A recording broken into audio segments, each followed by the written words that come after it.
your home for Kings talk and so much more. Live and local. Allen Stiles on Sacktown Sports.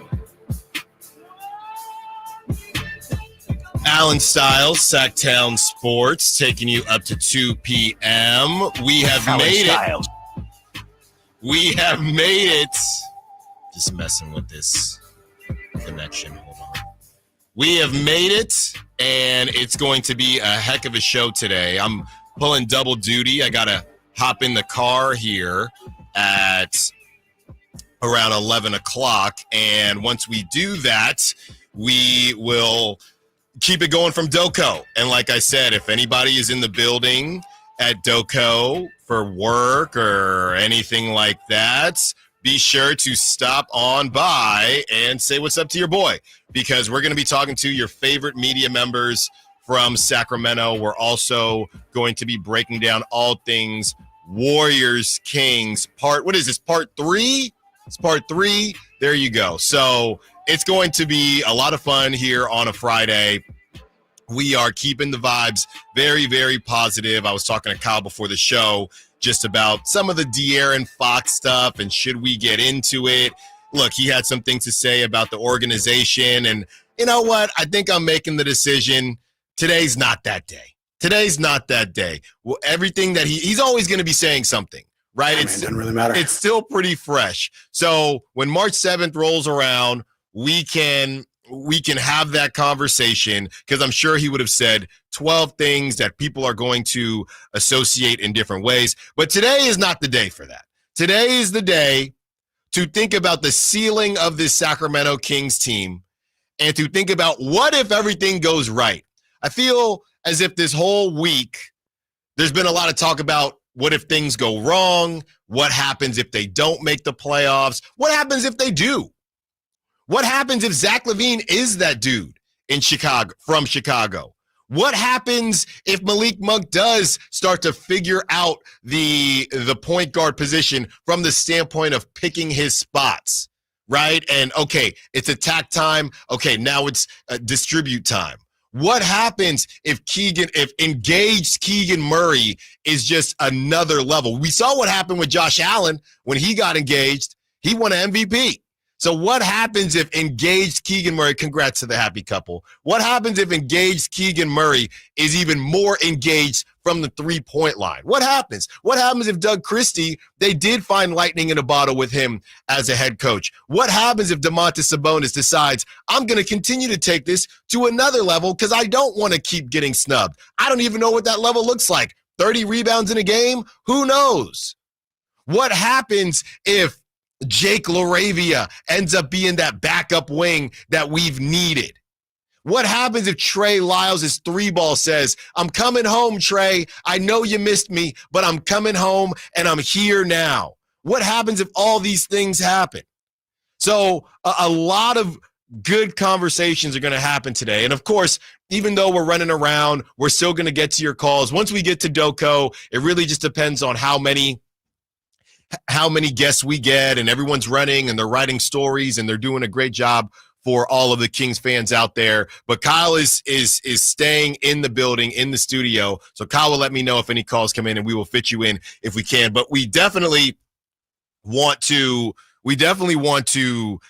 front load the show the first couple hours here with calls. So we're going to open up the phone lines now. 916-339-1140. How are you feeling about your Sacramento Kings? We're going to do final predictions today. And I know I haven't been that high on this Kings team, but I'm going to hold my own feet to the fire, hold Kyle's feet to the fire, and we will have our final predictions on the biggest storyline to end the season, also how this all ends for the Kings, the seed that they will get, and how the season ends. That's how we're going to end the show. Of course, we have dog segment and prop talk, because I know it's been a while for prop talk, and I'm not going to say the app, but they've opened up different versions and different amounts. So if you want to get real grimy with $1 or whatever it is, we're going to help you out with prop talk. So that is all coming up today as we look at the world outside of the Kings, because we are going to be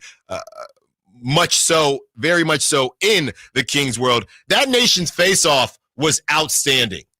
The nation's face-off was outstanding, and it was really close to Baby Sal's bedtime. So, like I said, wifey had come back in from Vegas, so we didn't know who was going to put her to sleep, and we were kind of just doing the dance. Hey, do you want to do it? And I did it because I know she was tired, but we're just waiting. All right, what's going to happen? What's going to happen? You're in overtime where it's sudden death, and Canada ends up getting it done. Look, USA had their chance. They had that shot. He wasn't able to put the biscuit in the basket, but just a great celebration of the sport of hockey. And it's one of those sports where if you haven't been to a hockey game in the actual arena, I'm going to tell you this much. This was maybe 6-7 years ago, so the Sharks were good, and your boy's bread wasn't where it needed to be. So we were out there in San Jose, but I still wanted to do something for my lady. So we literally, and I'm not too proud to say it, okay? We literally had seats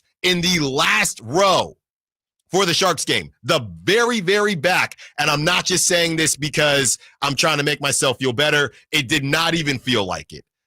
Completely different than an NBA game, completely different than an NBA game, an NFL game. It felt like I wasn't that cheap. It felt like I was with everybody else. So if you have a chance to go to an NHL game, I even went to the San Jose, the Barracudas, and that game is great. And, there's some cheap drinks out there. You can have a great time. So a great celebration of the sport. And with the celebration of the NHL and how you see, as you see ESPN just go all into the NHL, you also see their partnership with Major League Baseball end. And that's something where, there was money that ESPN didn't want to shell out. And why would they? I made a joke.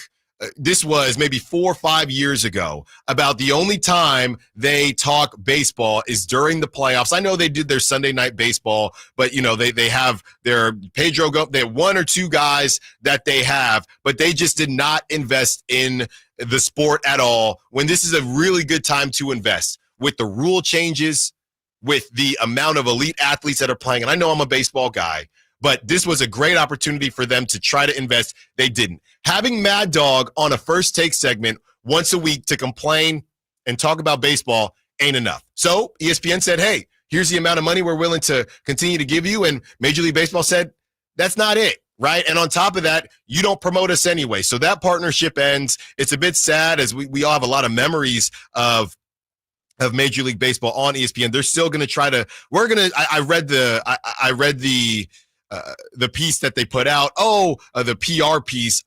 We're still going to try to give our baseball fans exactly what they need. Well, you didn't do that when you had to deal with Major League Baseball. So I highly doubt that you were going to do that now. Speaking of baseball, I can't believe this actually happened. We are in the year of 2025. It was a rule for 49 years. The Yankees are not upholding the clean-shaven rule anymore. I don't know how it happened. I don't know what went into that decision, but I'm very glad that the Yankees decided to do this. Here is what they had to say. Ultimately, the final decision rests with me. And after great consideration, we will be amending our expectations to allow our players and uniformed personnel to have well-groomed beards moving forward, said Yankees managing general partner Hal Steinbrenner. Can you imagine if you were just born a Steinbrenner? In an official statement. What went into that statement? I don't know, but welcome to 2025 New York Yankees. I guess when you lose the World Series, you say, you know what?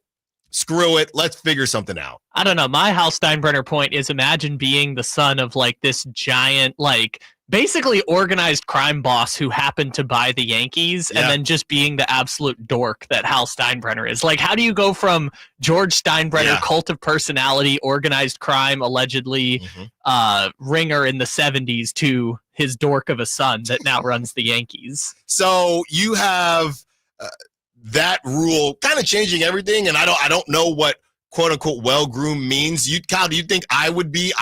Yes. Can you rock this? Yes. You just can't be Brian Wilson. Yeah. Right? Is that what we're going with? Okay. I think that's probably, you can't, on a scale of 1 to James Harden, I Yeah. think like 8 is probably acceptable. There you go. So the Yankees, and I meant to talk to Jason about that, but we had Friday Fun and Games. We'll talk about it on Monday. Again, we brought up the ceiling for this Kings team. Also, really want your thoughts on who will be the Kings X factor. It could be who or what. It could be three-point shooting in general. It could be Zach LaVine's three-point shooting. It could be Keegan Murray in general. It could be Keegan Murray's three-point shooting. What or who will be the Kings X factor? My initial thought on all of this is you had some time, not maybe as much time, and I saw Sean Cunningham going back and forth with the fans saying, I mean, the least they could do is practice more during this break, and Sean said it's called an all-star break for a reason. These guys, they're allowed to have a break with their family. And if you're not named an all-star, that's the one positive thing you can take from it. And, you know, there's been so much conversation. I saw PK Subban is the real winner in the nation's face-off. That brother was everywhere. Everywhere. I thought I talk a lot. That brother talked, I believe, for 10 hours straight yesterday. He was on every show. And I don't know when we'll see him again. I guess we'll see him again during the NHL playoffs, but he was on every show. He went viral for roasting the NBA versus the NHL because in the NHL, you can't just skate through things. And I really I'm curious how NBA fans are going to take it because you know my boy, no, this is a different argument, okay? But everybody was on Noah Lyles' helmet about what he said about the NBA. This is and Noah Lyles is very accomplished, and so is PK Subban. Don't get me wrong, but PK Subban was roasting yesterday. So I want to know how the NBA world is going to take that because typically they do not take very kindly. NBA world is very funny because they treat the NBA like their sibling, right? We can talk about how bad the product is. And we can talk about all the issues, but if a non-NBA lifer does it, then it's a problem. So I'm curious what everybody is going to say or the fallout from what PK Subban said, because everybody that hates the NBA said, this dude is spot on. So a lot is going on in the NBA. Charles Barkley, he talked about the whole face of the league thing and basically said that's not something that somebody gives you, you take it. And here's just a quick quib of the quote. You don't give anybody the face of the league, you take it. That's what Charles Barkley said as he's wearing his USA. What is it? It's called a sweater in hockey. It's not called a jersey. So a lot of people were saying, that's exactly how I feel. I didn't understand. And that's what I said, you know, listening to Shannon Sharp about the face of the NBA is a choice anyway. But people like Shannon Sharp saying, Anthony Edwards needs to be open to being the face of the league. It just kind of, it's supposed to happen organically. You're not necessarily supposed to say, hey, man, you're the face of the league now. So, well, and also the barrier to entry to be the face of the league is you have to be MVP level excellent. Yeah. Like Jason Tatum said yesterday, I want to be the face of the league. And we're like, sorry, you're not good enough. Because it just happens. It just happens. And here's a crazy thing. And he had an MVP. He took his team to the finals. Again, organically. Did the NBA want Allen Iverson to be the face of the league? No. But he was. But he was. Obviously, Kobe was doing his thing too, but there can be levels to this. And Allen, I had the zip up AIs with the lion on the bottom. I had cornrows. It just happened. Which is why, like it or not, I think Jokic is probably the face of the league right now. But it depends, and we're over time, so we got to get to the other side. But to me, it depends how does it resonate with the fans. And Jokic being the best player, I don't know if Jokic resonates with the core of NBA fans. So we can go in a bunch of different directions. That's why it's a 4-hour show. On the other side, this Lakers thing with Mark Williams is very bizarre to me.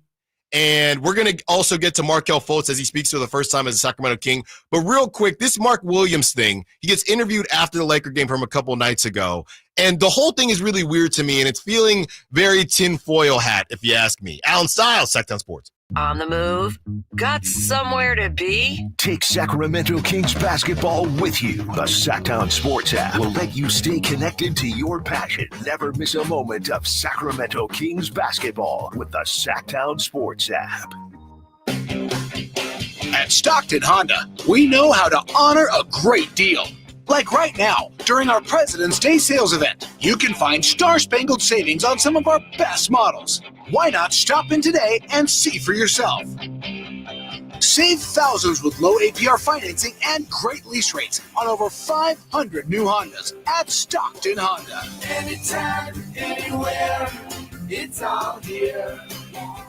StocktonHonda.com. When an overwhelmed injury victim calls Ashton or Price, we immediately remove their legal burden and introduce them to the very best medical care in the region.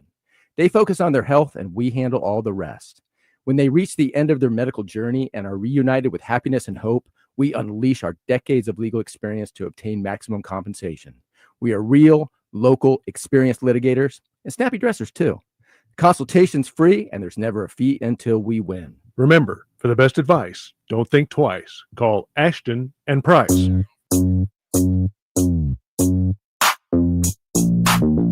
Allen Stiles You can join the show by texting 916-339-1140. on Sacktown Sports. Allen Stiles did it again. Allen Stiles. Allen Stiles.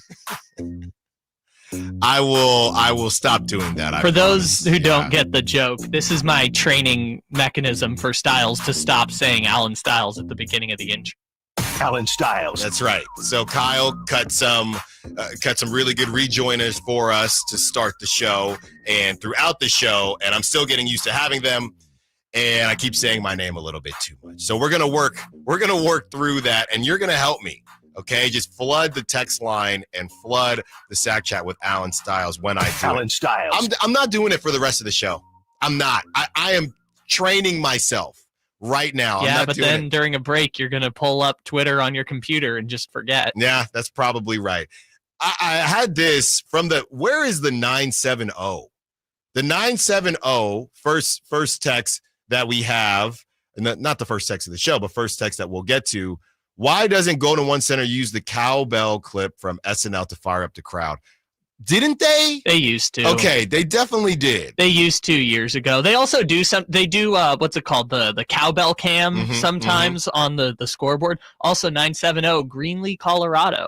Shout out Greenlee? Or Greeley. Greeley. It's just outside of Denver. Is that one word or two? Greeley. One word. Greeley. Also, you could just say Fort Collins. That's also 970. Shout out Greeley. Shout out Fort Collins. 970. Greeley, home of Dolphins coach Mike McDaniel. That's right. So they definitely used to. I recall that.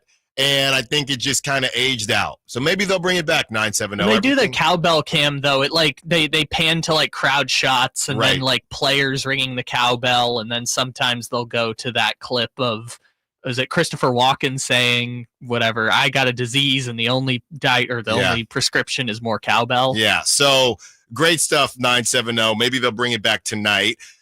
Like I said, Markelle Fultz, he speaks for the first time as a Sacramento King. We're about to get to that audio. But I did want to hear from Mark Williams first, because y'all know I love a conspiracy theory. And this whole thing is very odd to me. Let's hear what he had to say after they beat the Lakers. It's tough. You go from getting traded, thinking you're going to LA, and then they choose to fail me on my physical. So you got to shift your mind back, and I'm not going to be here. I'm back with the guys in Charlotte, and then obviously tonight I get to play. I get to show them. So I was happy I was able to do that. Like I said, I didn't think there was any world I could fail my physical. Every time I've been out, it's been, documented. So I don't know if for them it was what they gave up or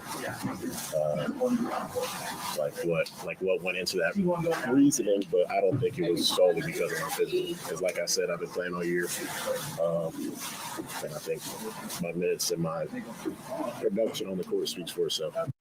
That was Mark Williams of the Charlotte Hornets, was a Laker for a half second, but actually never technically was. What's interesting is, he has been a bit injured. So he's only played in 24 games this season. So when I first heard that, I wanted to go back and check, because the way he was talking was as if he's been super healthy this season, and he hasn't. He's played in 24 games. He is averaging basically a double-double, 15 10.3 points and 9.6 rebounds. And against the Lakers, he nearly had a double-double, 10 points and 9 rebounds. I think what's interesting is right after that, so the next game, he doesn't play. So last night, they lose to the Nuggets, and he's out for conditioning coming back from that injury. So as I'm thinking through this and trying to do my tinfoil hat thing, the rule, I'm seeing all these Laker fans basically say, it doesn't really matter. It's all subjective, right? So, for example, with the Luka thing, Luka couldn't play. So that's why the health thing is so funny to me, and the quote-unquote physical is so funny to me, because how can you pass someone that isn't playing right now and somehow they pass a physical, but Mark Williams, who is playing right now, doesn't pass a physical? And I'm reading through all the comments, and someone says it's clear that, as Mark Williams said, it was more than just my health. And he even says out loud, I don't know if he'll get fined for this, but he even says out loud, maybe it was what they gave up. So I'm wondering, could the Lakers they went through and they gave up a lot, Dalton Connect, and they had a weird dap up after that game. It was an unprotected first, too. Right. So they go through this, okay? They're doing the physical with Mark Williams. They see whatever, okay? And they say, you know what? It's not that he's not healthy enough to play, but he's not healthy enough for what we're giving up. And I guess at that point, you can't go back to Charlotte and say, hey, actually, we want less. Yes. Or they didn't necessarily see anything, had buyer's remorse, and thought maybe it is a little bit much. And they just decided we're not going to pass him, and they're protected because it's their prerogative. It feels like a weird situation where it being subjective gives them more time to say, hey, we actually don't want to do this. I don't know. It feels bizarre to me. Well, because it is bizarre. This is literally, as far as I can remember, never happened. So all of this is strange. And you add in the fact that, as Dave McMenamin reported, the only reason they made that trade in the first place was because Luka said, I want Mark Williams. Right. I mean, he listed like 3 players, but he was like, by name, requested they trade for Mark Williams as a big, kind of like how the Mavericks traded for Gafford last year. Luka was like, I want Daniel Gafford, and they traded for Daniel Gafford. Yeah. So this is a really interesting, it gives you just enough pause to be like, okay, we all acknowledge the Lakers were probably overpaying because, they needed a big, but Dalton Connect might be a better player right now than Mark Williams. Right. Might not be, but you could make the argument he might be just as good of a player as Mark Williams. And they gave up an unprotected first. So because of that plausibility of, hey, the Lakers gave up a lot to trade for this guy, presumably to appease Luka, and then got buyer's remorse after the fact, gives you just enough plausible deniability to be like, oh, maybe they did fail the physical because they had buyer's remorse, or because they couldn't go back and renegotiate the trade, and they just didn't want to do it, which is counterproductive because they've decided we are going to just, instead of cutting our losses on the 2031 pick, we're going to cut our losses on making Luka not get the guy he wants. Right. And it reminds me now, and I know every sport is different, but assuming they all follow the same subset of rules, it brings me back to a kind of a conspiracy theory about Carlos Correa and the Giants. And that whole situation was that the Giants, and remember, it was the old regime still there. The Giants basically, we actually don't want to pay Carlos Correa that money, them having buyer's remorse, and they did not pass Carlos Correa. He goes back to the Twins, and he plays that season. So there's just no real rules you can hide behind.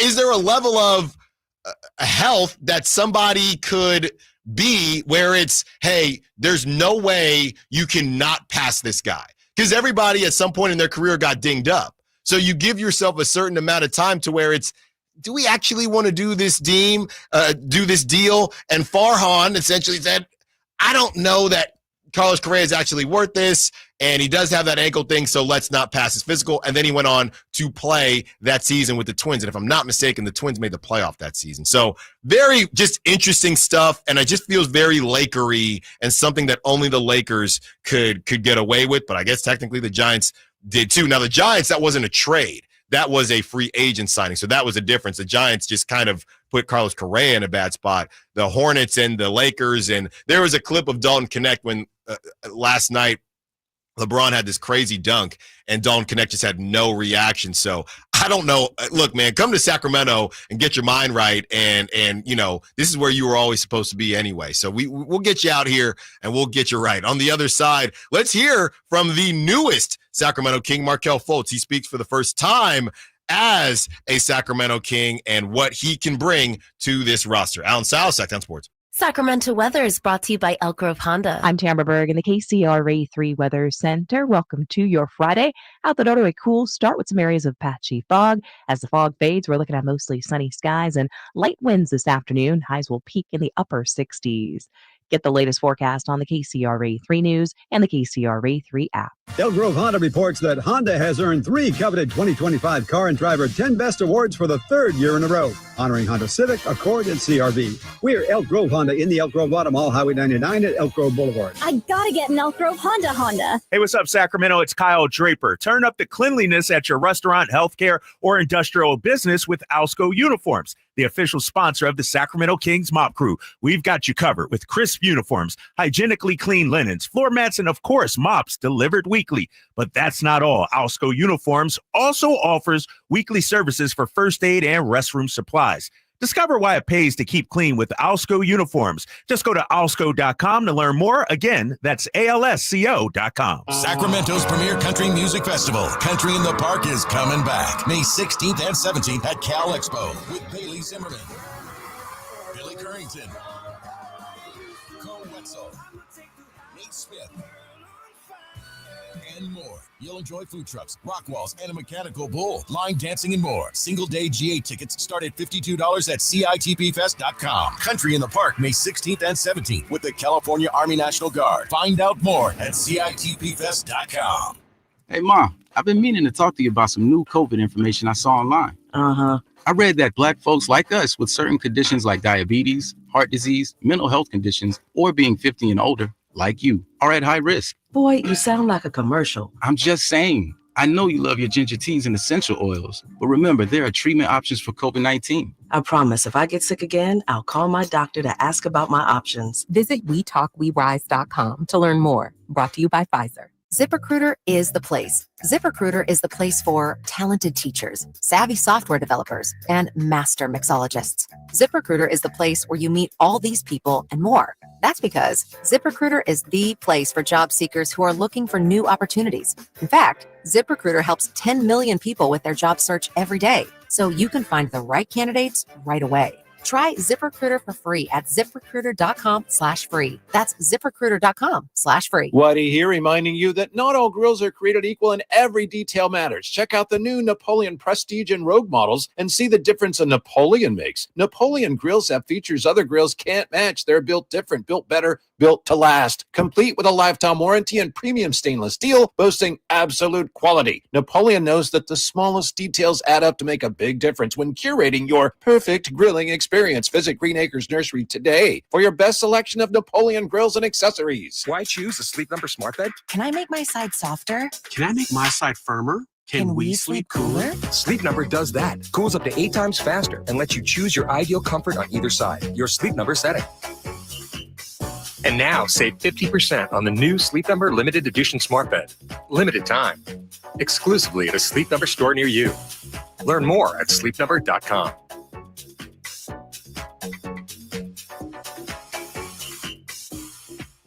When you bundle renters and auto with Progressive, you can save while protecting your most valuable possessions, like your priceless vinyl collection. Sure, you sleep on a futon because the money most people would have spent on a bed you spent on more records. But forget the fact that you can stream just about any song ever created for a few dollars a month. No, you need to listen to music in the most difficult way possible.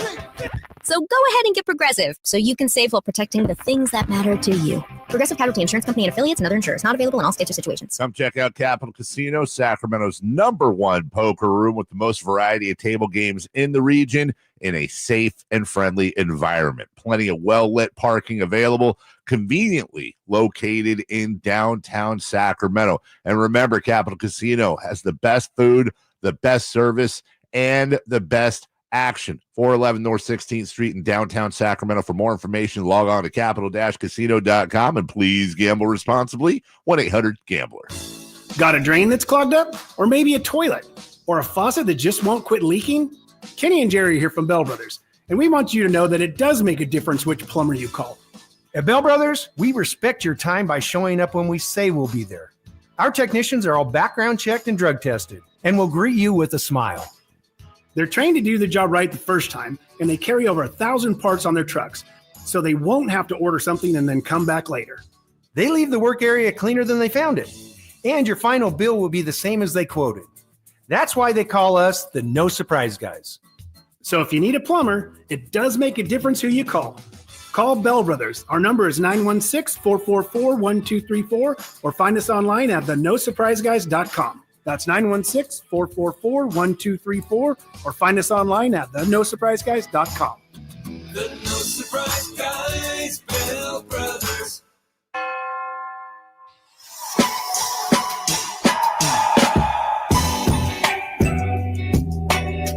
Allen Stiles. Watch the show on youtube.com/SacktownSports1140. Or listen on the Sacktown Sports app.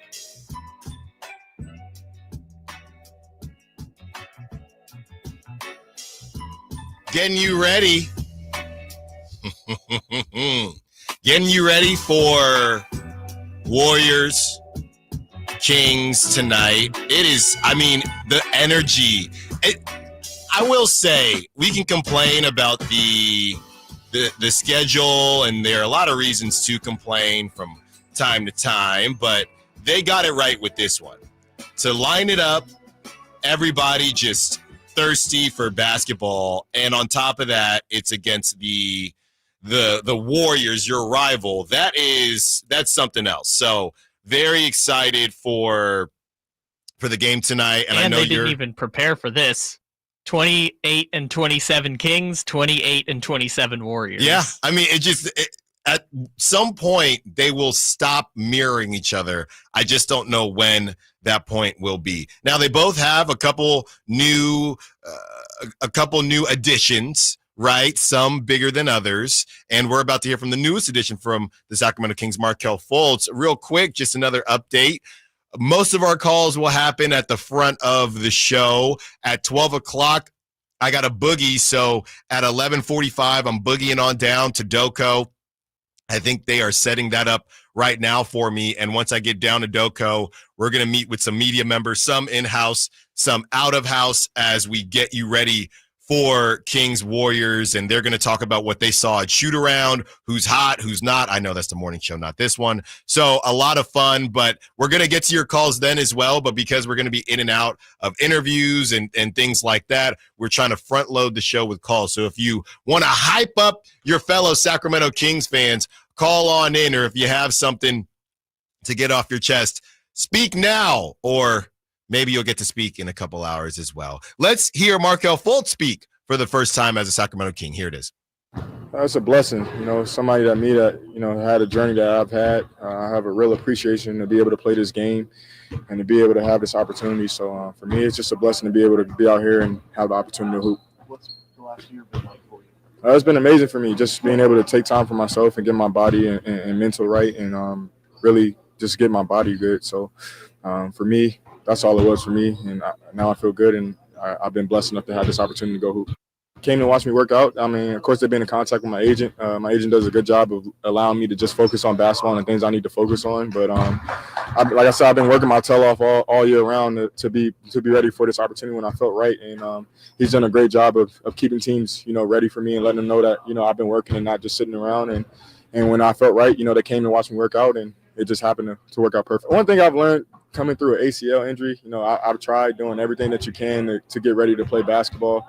There's nothing you can do to get you ready to play basketball other than playing. So obviously they have a great medical team here, and I've been doing everything that I can to put my daily deposits in to get ready. But really it's nothing but going out there and hooping and just building that endurance up and getting ready. I do a good job of doing everything that I can to get in the best shape that I can without playing, 5-on-5 basketball. But now it's just going to be going out there and playing as hard as I can. And when I need a sub, calling for one.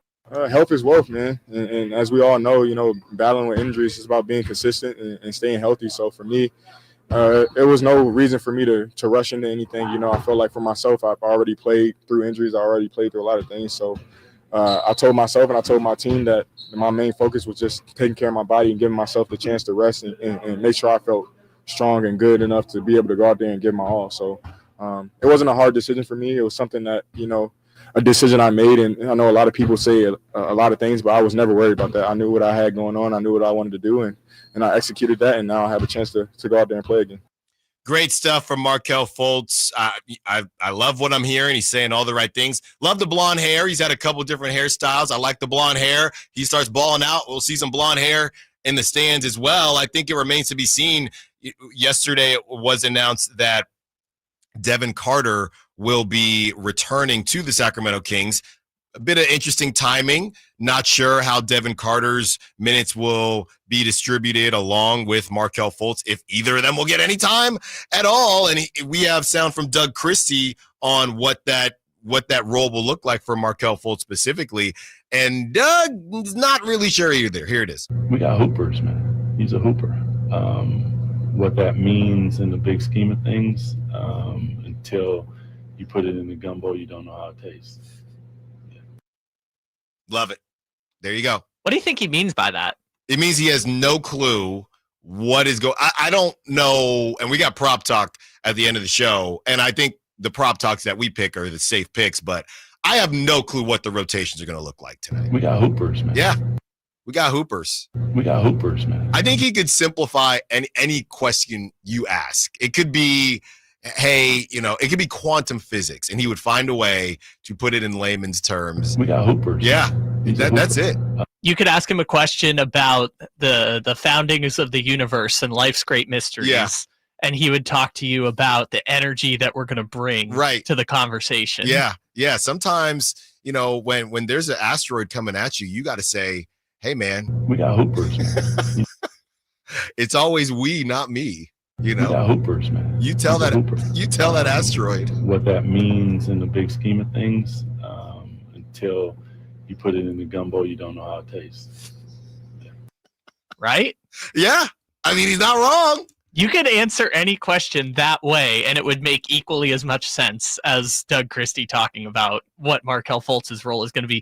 I would bet if you set the over-under at 1 minute tonight, I would take the under. I do not think we're going to see Markelle Fultz play. Okay. I honestly have no clue. The first Devin Carter game, I thought he wasn't going to play at all, and he played a decent bit of time. I definitely took the under, and the over for sure hit. And you know I love a food reference or a food comparison, so Doug Christie is good with me. But as far as what we're going to see from Markelle Fultz tonight specifically, no clue. Now, he was with them that Pelicans game. That could have been an opportunity, but again, what are you doing in a close game with the Pelicans? CJ McCollum had your number. So a couple opportunities. You have the Hornets, and I know the Hornets beat the Lakers. You have the Hornets and the Jazz after this. So if it's not tonight, I think we will see him within these next couple of games here. One of these, look, the Kings just haven't ever really been good at blowing teams out and kind of instilling and inflicting their pain and their will onto these lesser teams and lesser opponents, but hopefully that changes. And I don't know that that's going to happen tonight with it being this rivalry that it is, but you know, I feel like we'll see Markelle Fultz and even Devin Carter against the Hornets and the Jazz these next couple games. All right. On the other side, we hear more from Doug Christie and maybe more about Gumbo, the biggest area of focus for the Kings, and how they have prepared for the second half of the season during the All-Star break. And we keep the phone lines open. Mitch, we see you. We'll get to you. 916-339-1140. Like I said, if you want to be a part of the conversation, we are headed to Doko at 12 o'clock. So if you want to be the hype train, you want to get your fellow Kings hyped up, it's time to do it now. Or if you want to complain, you know I don't police fandom. Call on in. Allen Stiles, Sacktown Sports. On the move? Got somewhere to be? Take Sacramento Kings basketball with you. The Sacktown Sports app will let you stay connected to your passion. Never miss a moment of Sacramento Kings basketball with the Sacktown Sports app. This is the story of the one who, as a maintenance specialist for a historic high-rise, knows that vintage charm historically needs constant attention. Which is why when it's time to upgrade turn-of-the-century mechanicals, they turn to Grainger. With easy access to 1 million plus products and the scale to deliver when and where you need them. The right tools and supplies are never far away. So the one can keep that vintage building running like new. Call, click Grainger.com, or just stop by. Grainger, for the ones who get it done. Hurry in and save big during Honda's President's Day sales event at Folsom Lake Honda, your one-stop Honda shop. Hurry in and save on our best selection of new Hondas. Each is priced to sell now. Folsom Lake Honda is your one-stop Honda shop for great pricing on a giant selection of new CRVs, HRVs, Civics, and Accords with low finance and lease options. Plus, get an instant cash offer for your trade. Get to Folsom Lake Honda or go to FolsomLakeHonda.com. Folsom Lake Honda, yeah, your one-stop Honda shop. Cheer on the Sacramento Kings in the stretch run of the season. Now through February 21st, enjoy no fees on Kings tickets for all upcoming games, including matchups against the Warriors, Spurs, Cavaliers, and Celtics. That's right, no fees, just savings. Catch the Beam Team with new addition, two-time All-Star Zach LaVine, and experience the thrill of Kings basketball at Golden One Center. Seats are going fast. Don't wait to get your tickets with no fees. Visit kings.com/no fees to grab your tickets today. It was 1879 when the first President's Day was established, and it's been a holiday ever since. Hi, this is Frank LaRosa with a word about Naturewood Home Furnishings. I'm guessing when the Keys family opened the first Naturewood Home Furnishing store in 1948, a President's Day sale was not top of the mind. But the family probably celebrated the holiday with a picnic and a big slice of cherry pie. The store name Naturewood was selected to reflect the quality of the wood furniture for sale. And that focus on quality continues today with brands like Flex Steel, Trailway, Stickley, Fusion Designs, Stanton, and many, many more. The Naturewood Home Furnishings President's Day sale is the perfect time for you to find the right accent piece for your living room, a new bed for your bedroom, or to completely refurnish your entire home. See all the fine furniture and accessories on sale with Naturewood's President's Day sale. Find that perfect piece of furniture that's new today and filled with memories for tomorrow. Naturewood Home Furnishings, off Highway 50 at Hazel. Look for the water wheel.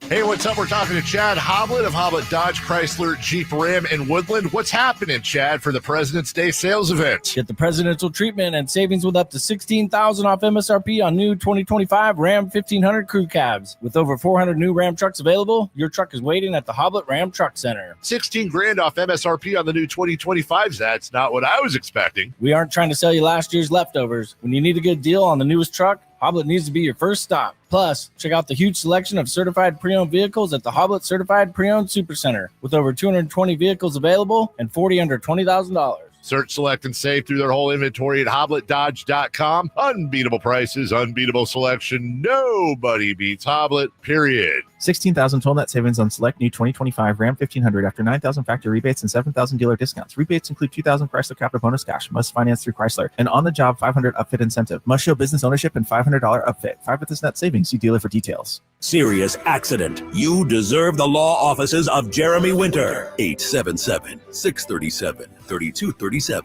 Jeremy lost his mother in a car accident and knows firsthand the pain caused by tragedy. That is why he became an attorney to fight for others who are going through a tragedy. If you've been seriously injured in an accident, you deserve more. You deserve better. You deserve Jeremy Winter. 877-637-3237. Are you tired of your tee shots ending up in the adjoining fairway while the rest of your foursome is hitting it down the middle? Well, experts will tell you that being properly fitted for golf clubs will help you strike your drive center cut. The Hagen Oaks Player Performance Studio and its team of trained PGA professionals are ready to help you get rid of your banana balls and duck hooks. Hagen Oaks Indoor-Outdoor Player Performance Studio fittings are available 7 days a week. Make yours today by calling 916-808-2531. That's 808-2531.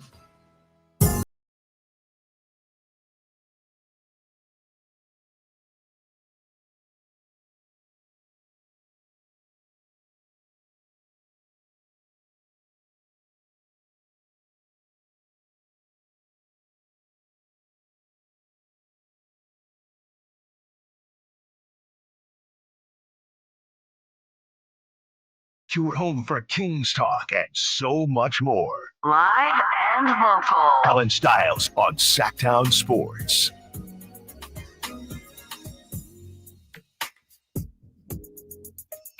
We are an hour and 15 minutes away from Stiles takes over Doko. Stiles does Doko. That's what we're calling it. Stiles does Doko. We are? We are now. That is starting at 12 o'clock. I'm going to boogie on over at 11:45. We will hear from Chris Biederman. I really liked that Chris Biederman interview.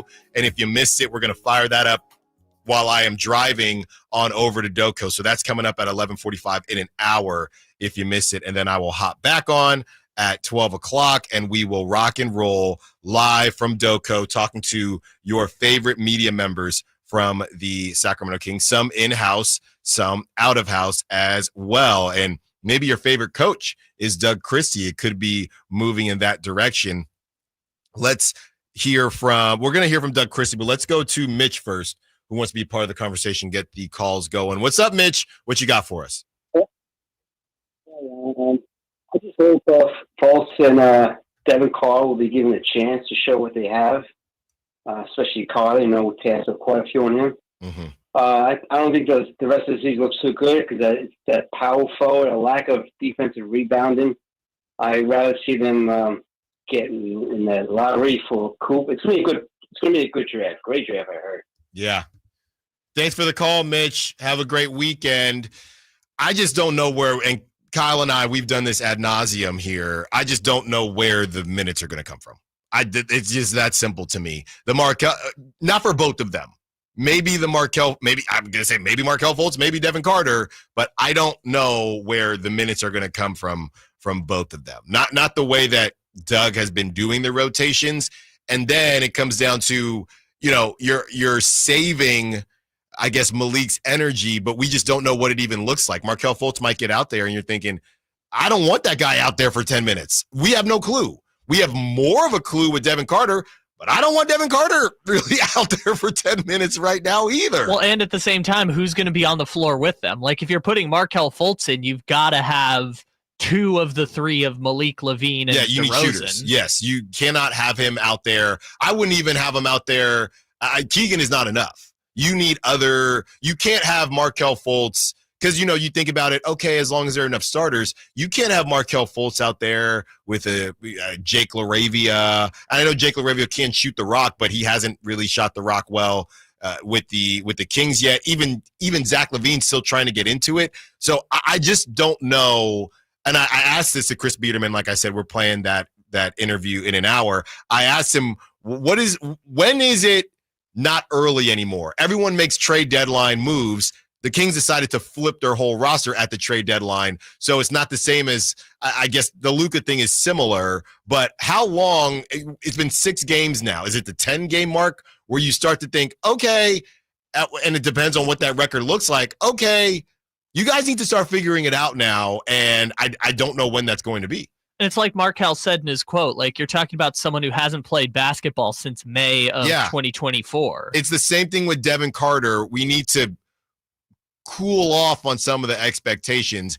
If Markelle Fultz needs to save this team, then maybe this team wasn't in if Markelle Fultz and Devin Carter have to be the saviors, or those are your X factors, things probably didn't go in the right direction. I don't even think they're X factors because they're not going to be able to contribute enough, because Markelle Fultz, I know Doug likes to ride the hot hand, but Markelle Fultz could come in and bury 3 3-pointers in 5 minutes and you're still going to take him out for Malik Monk, right? Yeah. So in essence, he's just filling backup point guard minutes, or Devin Carter is filling backup point guard minutes, which I know we've been talking a lot about for the last 10 days, but I don't think it's not that big of a problem for the Sacramento Kings. Otherwise, they would have made a bigger move to address it when they had the chance. This could be more about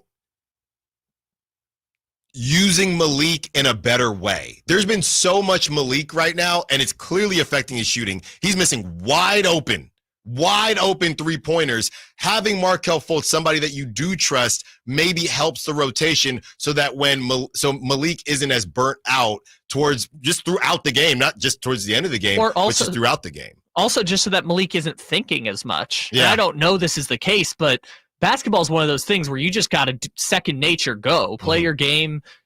Once you start getting in your own head, that's when it really starts to be a problem. And I'm not saying that's what's happening with Malik, but you're throwing a lot at him. And so it would be understandable if Malik's getting in his own head. Like, I don't know how else to explain him being the primary ball handler and his assist numbers going down, right? Despite the fact that his shot totals have stayed relatively the same. I just don't know how to explain the sample size that we've seen so far from Malik Monk. 916-339-1140. The 916 says Doug needs to play the bench, bigger minutes in the first half and less in the second half. Yeah, definitely more Valanciunas. And I know it's been a little bit clunky with Jake LaRavia, but that he has a ceiling that y'all know I love Jake LaRavia. I've wanted him on the teams that I cover for a while. He is somebody that I would be more so willing to work through the gunk with. And we've seen a bit of the gunk with Jake LaRavia, and then he comes out. So he hasn't really found his niche. I think he's done some great stuff defensively. That's really where he's been the most impressive, is on the defensive end. But to get him where he needs to be offensively, he's going to need more time, and he's just not getting it right now. And Kyle had some great numbers on Keegan Murray as we do some of the flip-flopping on who's coming in for who. And Keegan's been playing really well, so I don't necessarily want to take minutes from Keegan Murray, but we clamored for another wing. You got the wing. You got to find a way to get him minutes. The guard thing is a different conversation, but somebody, Jake LaRavia, 6'8", 6'7", 6'8", 6'9", who can shoot the rock and do some things defensively, you got to find a way to get him minutes, and you got to find a way to get Valanciunas minutes. And I know the 209 Dwayne wants that 2K25 jumbo package with more Valanciunas and Domantas Sabonis. But let's hear from Let's hear from Doug Christie on the Kings' biggest area of focus right now. It's going to be the biggest area of focus before things kind of resolve there. Always defense, my friend. But at the same time, you got to smooth out the edges. And the turnovers, not good. Bad starts, not good. A lot of those are coming from trying to do the right thing, and so I'm totally understandable. But the one thing, as you guys know me, is defense. It has to happen. So I don't know how it happens, as Rick Adelman used to say, it's that it happens. There you have it. So turnovers and the defense for the Sacramento Kings. And look, the defense, I know Markelle Fultz is supposed to help defensively again. Well, so is Devin Carter. And we just went over kind of the redundancy of those minutes there. But it's just a matter. Some of it is effort, and some of it is communication.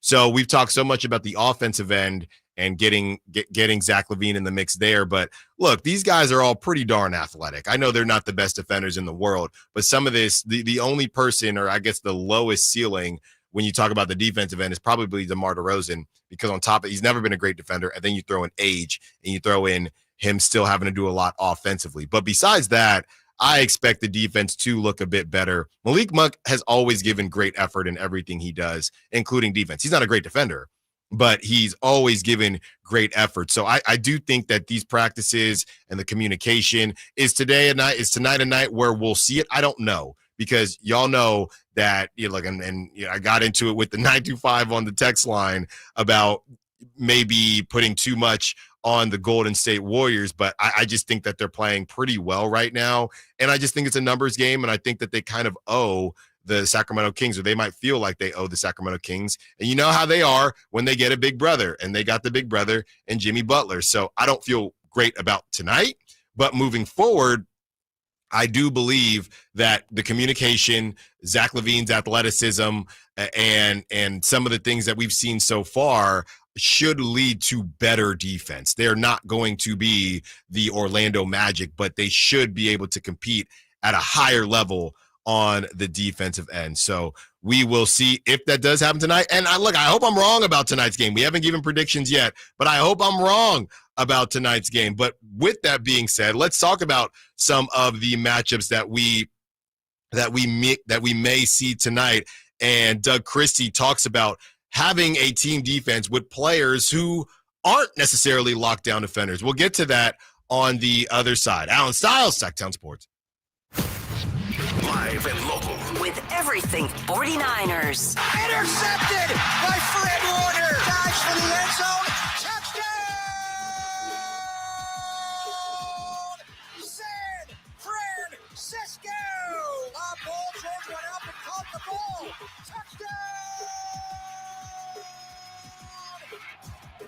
The 49ers play on Sacktown Sports 1140.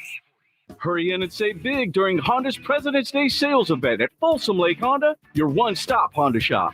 Hurry in and save on our best selection of new Hondas. Each is priced to sell now. Folsom Lake Honda is your one-stop Honda shop for great pricing on a giant selection of new CRVs, HRVs, Civics, and Accords with low finance and lease options. Plus, get an instant cash offer for your trade. Get to Folsom Lake Honda or go to FolsomLakeHonda.com. Folsom Lake Honda, yeah, your one-stop Honda shop. Hey, it's Carmichael Dave for my good friends over at Jiffy Lube, and they want to show some customer love this month with their February oil change deals you can find online today. Visit jiffylube.com and find a service center near you to see these sweetheart deals. Get it? During the month of February. Here's what you do. Drive into savings at jiffylube.com today and let yourself save in the month of February. Tell them Carmichael Dave sent you. Whether you're tinkering in your garage or tackling big projects, if you know the value of working with your hands, you know Harbor Freight. And you can be confident knowing that at Harbor Freight, you can get quality tools at prices that work just as hard as you do. Because the only thing more satisfying than a job well done is a job well done, well under budget. Whatever you do it for less at Harbor Freight. When might you be buzzed? When you suddenly love everything. You guys, I love this song. I love these nachos. I love our kickball league. Oh, I love this guy. What's your name? You know what I'd love? A ride when it's time to head out. If you see a buzzed warning sign, call for a ride when it's time to go home. Buzz driving is drunk driving. A message from NHTSA and the Ad Council. I love your car. Is this real leather? Bonneville International Radio Station contests are open to participants at least 18 years of age and older that are residents of California and who reside in one of the 6 counties that make up the Sacramento metro area, unless otherwise specified. Employees or agents of the station, Bonneville International Corporation, other area radio stations, or any entity associated with the contest are not eligible to win, unless the station otherwise specifies in its own discretion. Persons who have won in the last 30 days from a station contest or event may not be eligible. For a copy of the general contest rules, visit khtk.com. With 25 award-winning years in Northern California, Ashton & Price is your local injury law firm. Pro attorney tip: if a firm presents as local but they're in LA, red flag. If your first consultation is not with a lawyer, big red flag. At Ashton & Price, your first consult is with a local attorney, and if serious injury prevents travel, a lawyer will come to you. Still not enough? George Washington's my uncle. At Ashton & Price, no red flags, just red, white, and blue. Remember, for the best advice, don't think twice. Call Ashton and Price. Coach Christie here with the winning play for you. Shop Folsom Lake Kia right now for low payments and 0 down deals with approved credit. Go see my friends and upgrade your ride today, or shop FolsomLakeKia.com. KHTK HD1 Sacramento, KYMX HD3 Sacramento. From the Power Business Technology Toshiba Studios. Sacktown Sports 1140.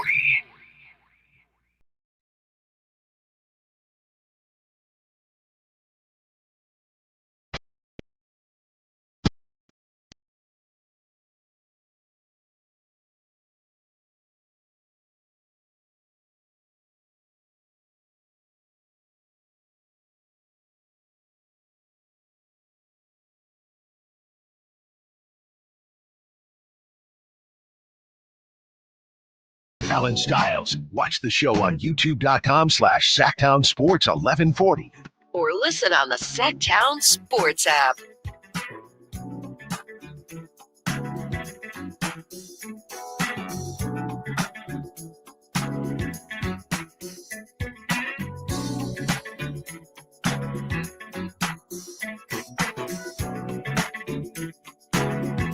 The 916 says, you can't say you don't feel comfortable about tonight's game with a whole new look team, and we beat the Warriors many times this year, including their own building, but then turn around and say you feel comfortable when they play teams like the Hornets. That makes no sense. Kings are going to win tonight. They're going to outsize them. They're going to beat them.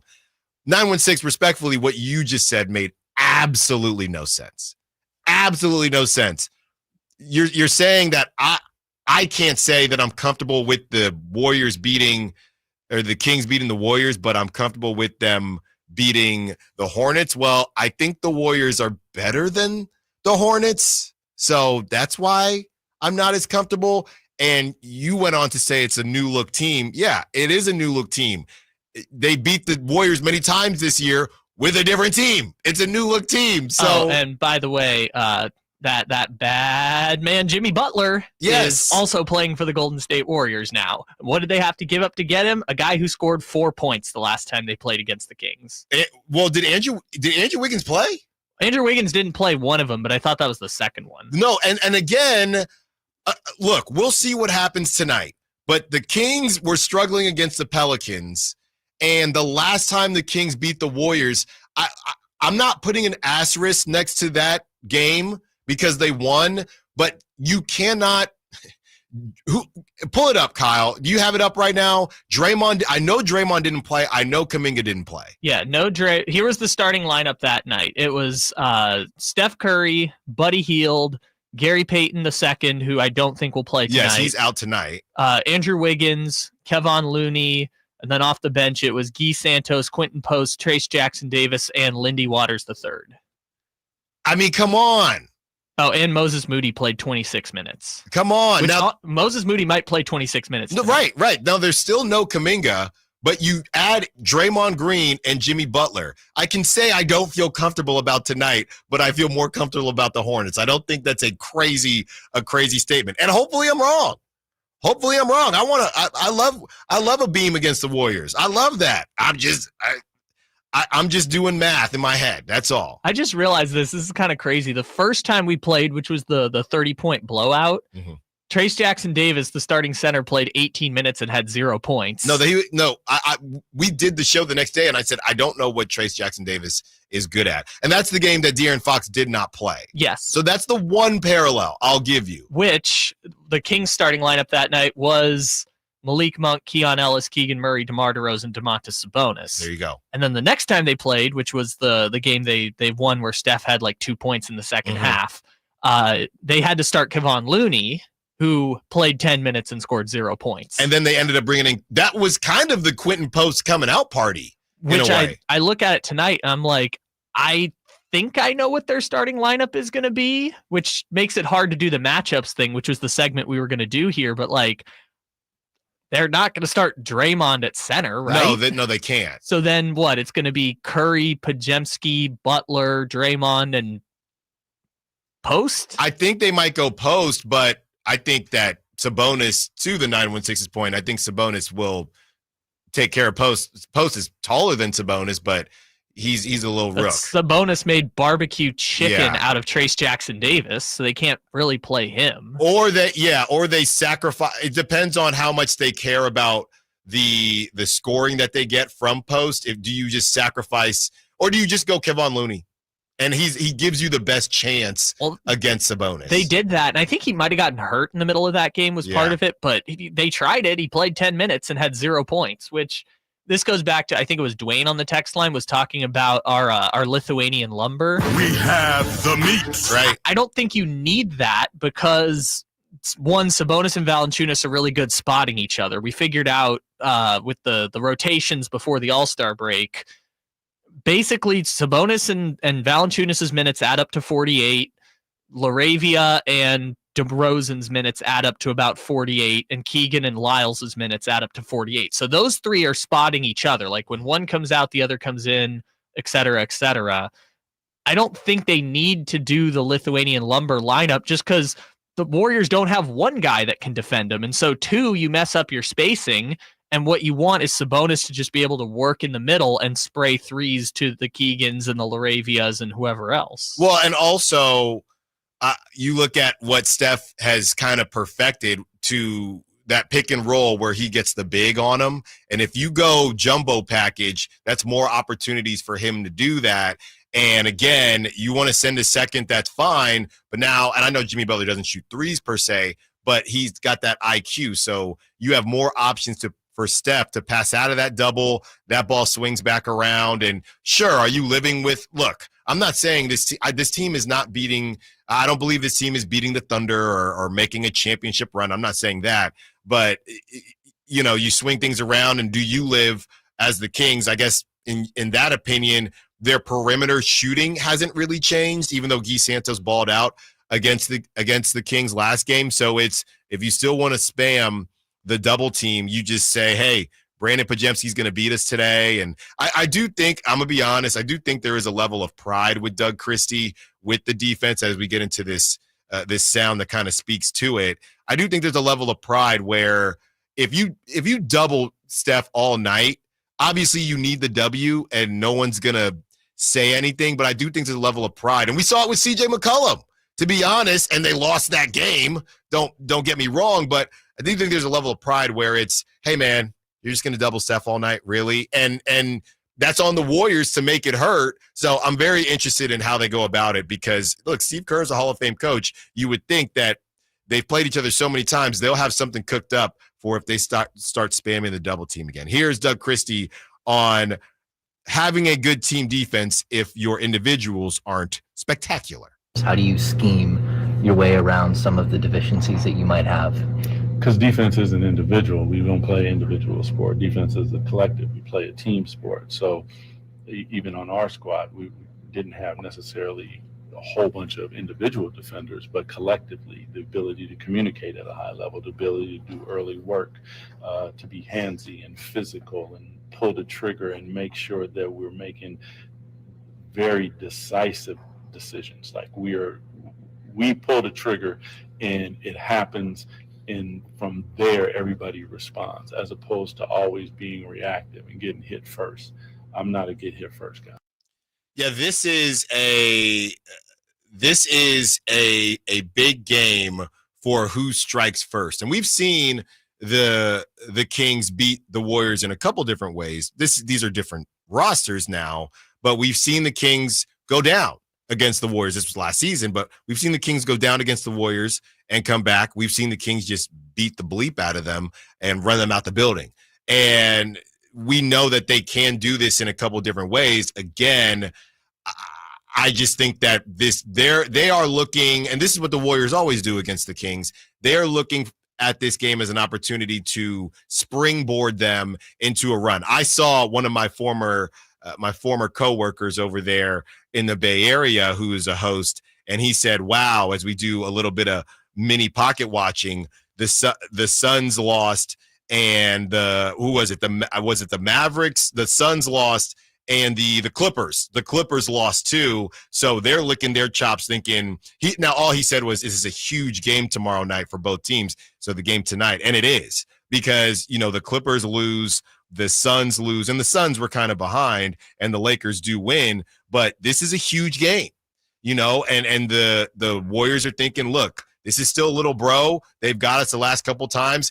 This one matters a little bit more now coming down the stretch. Let's see what we can do and catapult ourselves into that 7-8 and see if we can even mess around and get to 6. The Kings have to have that same thought process and that same perspective. So it's just going to be a battle of wills. And look, as far as a battle of wills are concerned, I like where Doug Christie is at, and I know he's going to say all the right things. What I would love, and I know everybody is obsessed with that Netflix special on the Olympics, can we get Doug Christie's pregame? How do we get access to Doug Christie's pregame speech tonight?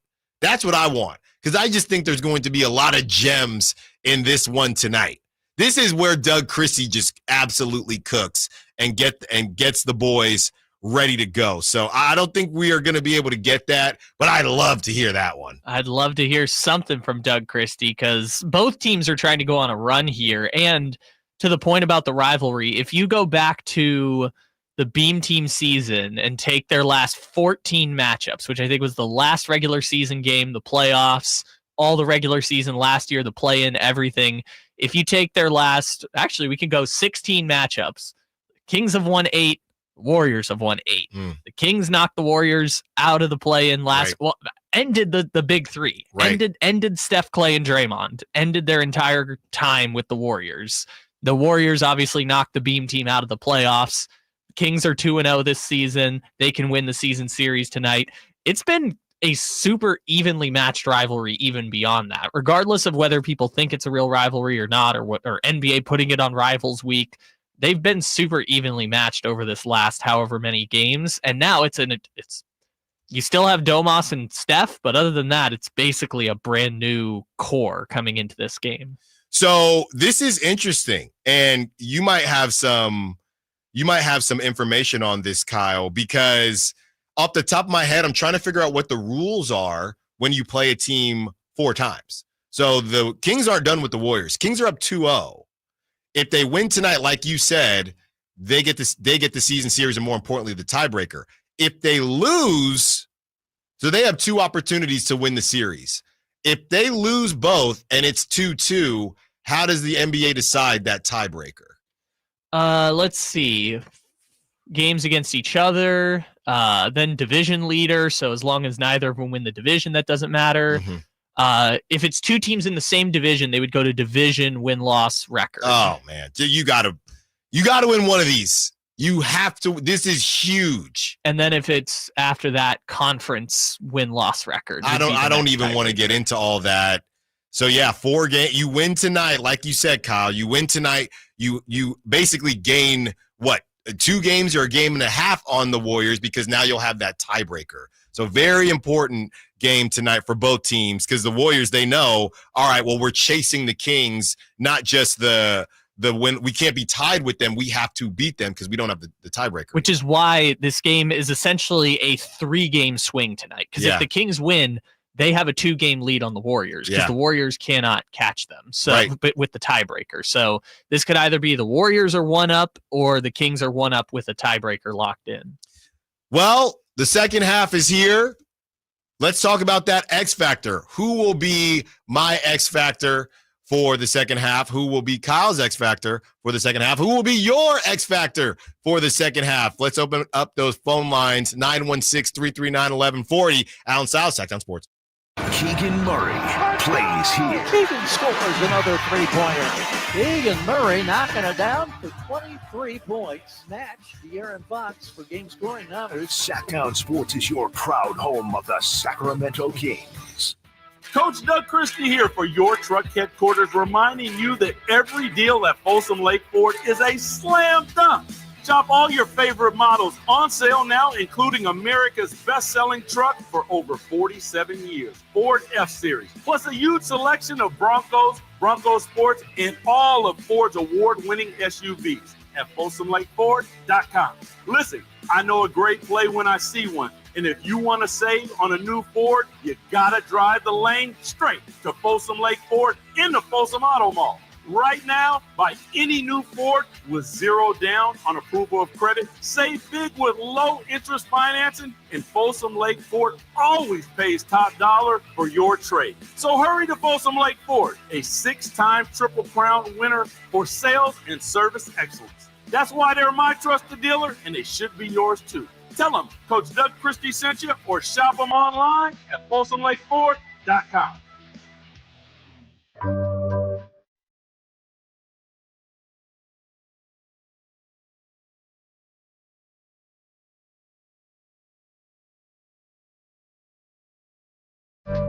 Allen Stiles. Watch the show on youtube.com/Sacktown Sports 1140. Or listen on the Sacktown Sports app. In 30 minutes, you will hear from Chris Biederman as we will replay that awesome interview. I mean, if you're curious how Chris Biederman feels of the Sacramento Bee about the direction that the Kings front office decided to go in, he'll tell you. He does not pull any punches, and we have that for you because I will be en route to Doco. Like I said, if you find yourself in Doco, hitting up Beach Hut Deli or whatever it is, first of all, bring me a sandwich, and please. And second of all, come say what's up. You know, during a break, we can chat, we can talk, and we can have a nice little convo. What did you want to call the show again? It's Styles Does Doco. Styles Does Doco. Now we have the tagline. Styles Does Doco. Please bring me free food. Yes, Styles Does Doco. Bring me a sandwich. That's the name of what we're doing here. Bring me a sandwich, ... please. as we will be talking to media members from obviously the Sacramento Kings, and they're going to be finishing up shoot around. So we'll get a vibe on how shoot around was, if Keegan was making everything because he's engaged now. I will say there are a lot of different glows. Obviously, you get married and there's the newlywed glow. You get a boy. We can take it all the way back. You become a part of a real relationship, right? A committed relationship. There's a glow there. Okay, then you get married, there's a glow there. Then you know, whether or not you have kids, there's a glow there. Do not sleep on the engagement glow. The engagement glow is pretty nice. Is pretty nice. The engagement glow is a lot of fun, man. So we'll see how Keegan is feeling. And like we said, Josh Allen, his engagement glow led to some flow. You know, he had the longer hair going, and he wins the first MVP. See, this is the thing I'm excited for. Keegan's been shaving his head for however many years now. I can't wait for long-haired Keegan. Yeah. This is what happens. Once you got yourself a partner, it's going to grow out the hair a little bit. I can't wait for long-haired Keegan. I also know everyone's been making the jokes, but I kind of want to do it on the radio here. Oh, the no expression. Hey, you want to get married? His partner's name is Carly, I think. Carly, love of my life. Yeah. Would you please do me the honor spending the rest of our lives together? Join my hand in holy matrimony. There is no way this went this long. This is Keegan. So do you want to get married or cool? Happy for us. Carly. I don't know. I feel like Keegan, even though he's quiet, he's a big Rod Wave guy. He's got a lot of emotion and expression in there, even though he keeps it up. He's also a vocal leader on the team. I feel like he wrote a poem, maybe. Yeah. Had a whole, My dearest. Yeah. So congrats to Keegan. And will that lead to Keegan being your X Factor for the rest of the season? Not just tonight, for the rest of the season. So my X Factor, I guess we should probably just remove Zach LaVine, right? Because that's the obvious choice for X Factor. So I want to go a little bit deeper than that. I think my X Factor, and I'm not going to do Jake LaRavia because everyone knows that I want to pick Jake LaRavia. I'm just going to bring it back home. And the other obvious pick, I'm getting rid of all the X Factors here, would be Keon Ellis. So I'm just trying to be a contrarian like Kyle. I really just be chilling for real. Like Kyle normally is. I'm actually going to go with Jonas Valanciunas as my X Factor. Thank you, Jonas, and thank you, Charles Barkley. I'm going with Jonas Valanciunas because Domantas Sabonis is human. We saw that at the beginning of the season. And, he has found himself in some foul trouble. But also, I think that we haven't unlocked Jonas Valanciunas yet. When I was driving into the show today, I heard Jason Ross talking about Jonas Valanciunas, and that really got me on this train because there's a lot that this man can do. This man would be starting on teams about half of the league, maybe more than that. So they're still trying to figure out how this thing is going to work. There are some people that thought it might not work, and there were question marks about Domantas Sabonis and them playing together. I'm not necessarily saying more jumbo package, which of course would put Domantas Sabonis on the bench, but I do think that there is a level of, hey, maybe this is our curveball.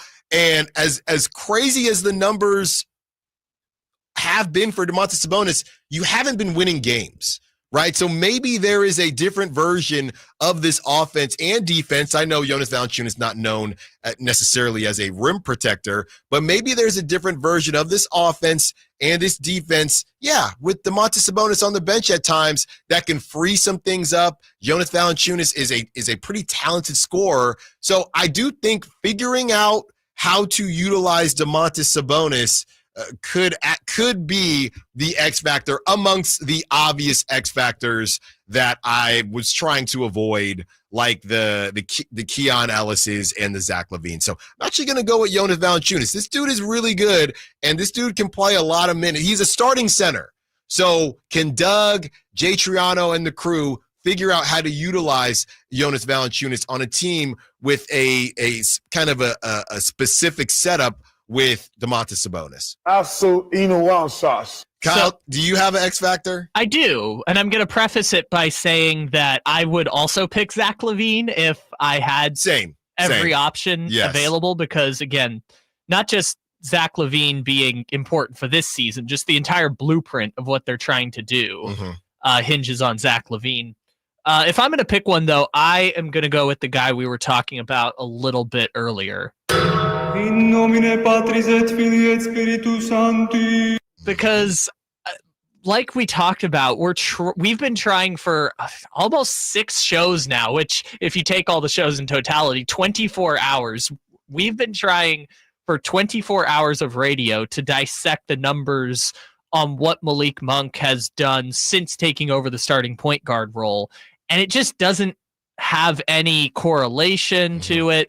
The shooting percentages are down, but his scoring is about the same, but his assists are down, but he's also the primary ball handler now. So I think there's just so much going on. And like we talked about with the grades for Malik Monk, this team hasn't put him in a position to succeed because he's had 3 dramatically different roles this season, between starting off as the 6th man role that he was in before, to then being the starting 2, to now being the starting 1. It's been a turbulent season, and he's done the best he can given the circumstances. Right. But I think Malik Monk settling into whatever this role is going to be over the next 7, 8, 9, 10 games is going to be really important, again, not just for determining how this season is going to go, but how this entire blueprint of the interim Beam team is going to go. Because Malik is probably going to be on the team for 2 to 3 years. Right.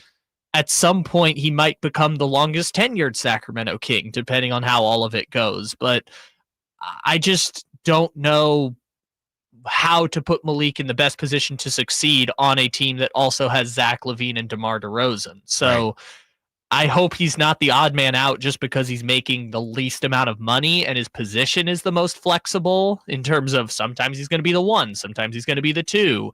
They're going to swing him back and forth. And I feel like that's kind of the X factor, is how everything settles for Malik. Not that he has to do this one thing or that thing, but just how is all of this going to settle in together? Some of the X factors coming in from the text line and the Sack chat. Stock Heist says the X factor is the bench. Baby Cake says the X factor is Trey Lyles. Yeah, I mean, it could be Trey. I just with Jake LaRavia, I'm just kind of confused as to how much time Trey is going to get, but that could change if that 3 ball comes back home. You also have Tay saying that the X factor is going to be one Keegan Murray, engaged Keegan Murray, and that's funny. That could kind of be a double entendre there. What's up, Sacramento? Thank you, Keegan. And a couple others coming in. Someone else mentioned Zach LaVine. That's the obvious pick, Zach LaVine. So you're not wrong. We will definitely be keeping an eye on what that man does, the 40 whatever $1 million man. Again, I'm not pocket watching right now. So let's get to a quick break, and when we return, we continue the conversation. And speaking of pocket watching, let's do a little bit of it on the other side. Allen Stiles, Sacktown Sports. You never know what you might hear when listening to a Sacramento Kings game. Out of Keegan, going for another triple. Man, is he feeling it. Keegan, can he do it? Yes, there's number 11, Keegan Murray. Keegan steps back. He just knocked down his 12th three-pointer, a Kings franchise record. He's got 45 points. Never miss a moment of Sacramento Kings basketball with Sacktown Sports and the Sacktown Sports app. Sacramento weather is brought to you by Roseville Auto Mall. I'm Tamara Berg in the KCRA 3 Weather Center. Welcome to your Friday. Out the door to a cool start with some areas of patchy fog. As the fog fades, we're looking at mostly sunny skies and light winds this afternoon. Highs will peak in the upper 60s. Get the latest forecast on the KCRA 3 News and the KCRA 3 app. There's only one place where you'll find thousands of top brand vehicles and a friendly staff. Find the perfect ride tailored to fit your budget and save even more when you shop the largest selection of certified and pre-owned vehicles online at RosevilleAutomall.com. The Roseville Auto Mall, driven to be the best. Hi, welcome to Staples. Hi, I hear Staples can print it all for my business. Oh, if you can think it, Staples can print it and will beat any print quote. Oh, great. I'm thinking new brochures and yard signs. No problem. I'm thinking calendars, t-shirts, and pens. Totally. I'm thinking Staples is the place for printing. I thought you might think that. Right now at Staples, get up to $250 off your print purchase. Ends 4/5 exclusions apply. Visit staples.com/print for offer details. Price match guarantee valid in store and staples.com/print. Visit staples.com/price match for details. Why choose a Sleep Number smart bed? Can I make my side softer? Can I make my side firmer? Can we sleep cooler? Sleep Number does that. Cools up to 8 times faster and lets you choose your ideal comfort on either side. Your Sleep Number setting. And now save 50% on the new Sleep Number limited edition smart bed. Limited time. Exclusively at a Sleep Number store near you. Learn more at sleepnumber.com.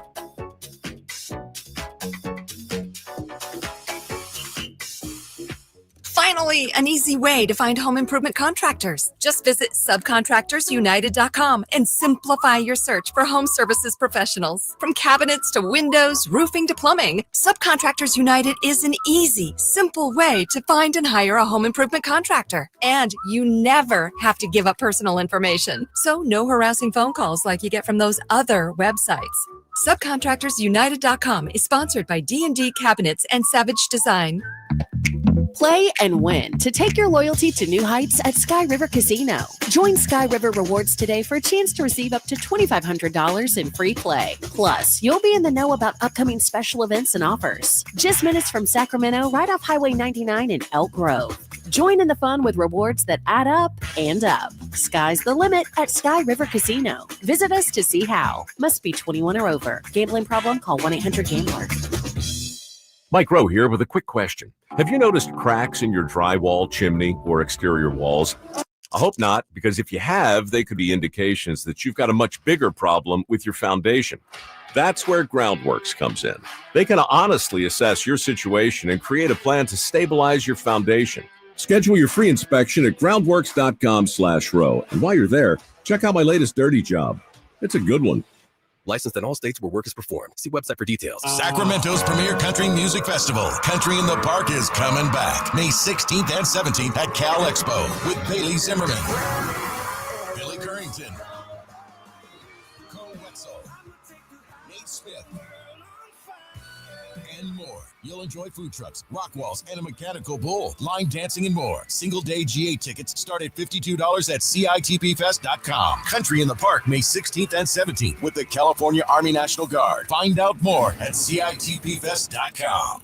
Come check out Capital Casino, Sacramento's #1 poker room with the most variety of table games in the region in a safe and friendly environment. Plenty of well-lit parking available, conveniently located in downtown Sacramento. And remember, Capital Casino has the best food, the best service, and the best action. 411 North 16th Street in downtown Sacramento. For more information, log on to capital-casino.com, and please gamble responsibly. 1-800-GAMBLER. At Stockton Honda, we know how to honor a great deal. Like right now, during our President's Day sales event, you can find star-spangled savings on some of our best models. Why not stop in today and see for yourself? Save thousands with low APR financing and great lease rates on over 500 new Hondas at Stockton Honda. Anytime, anywhere, it's all here. StocktonHonda.com.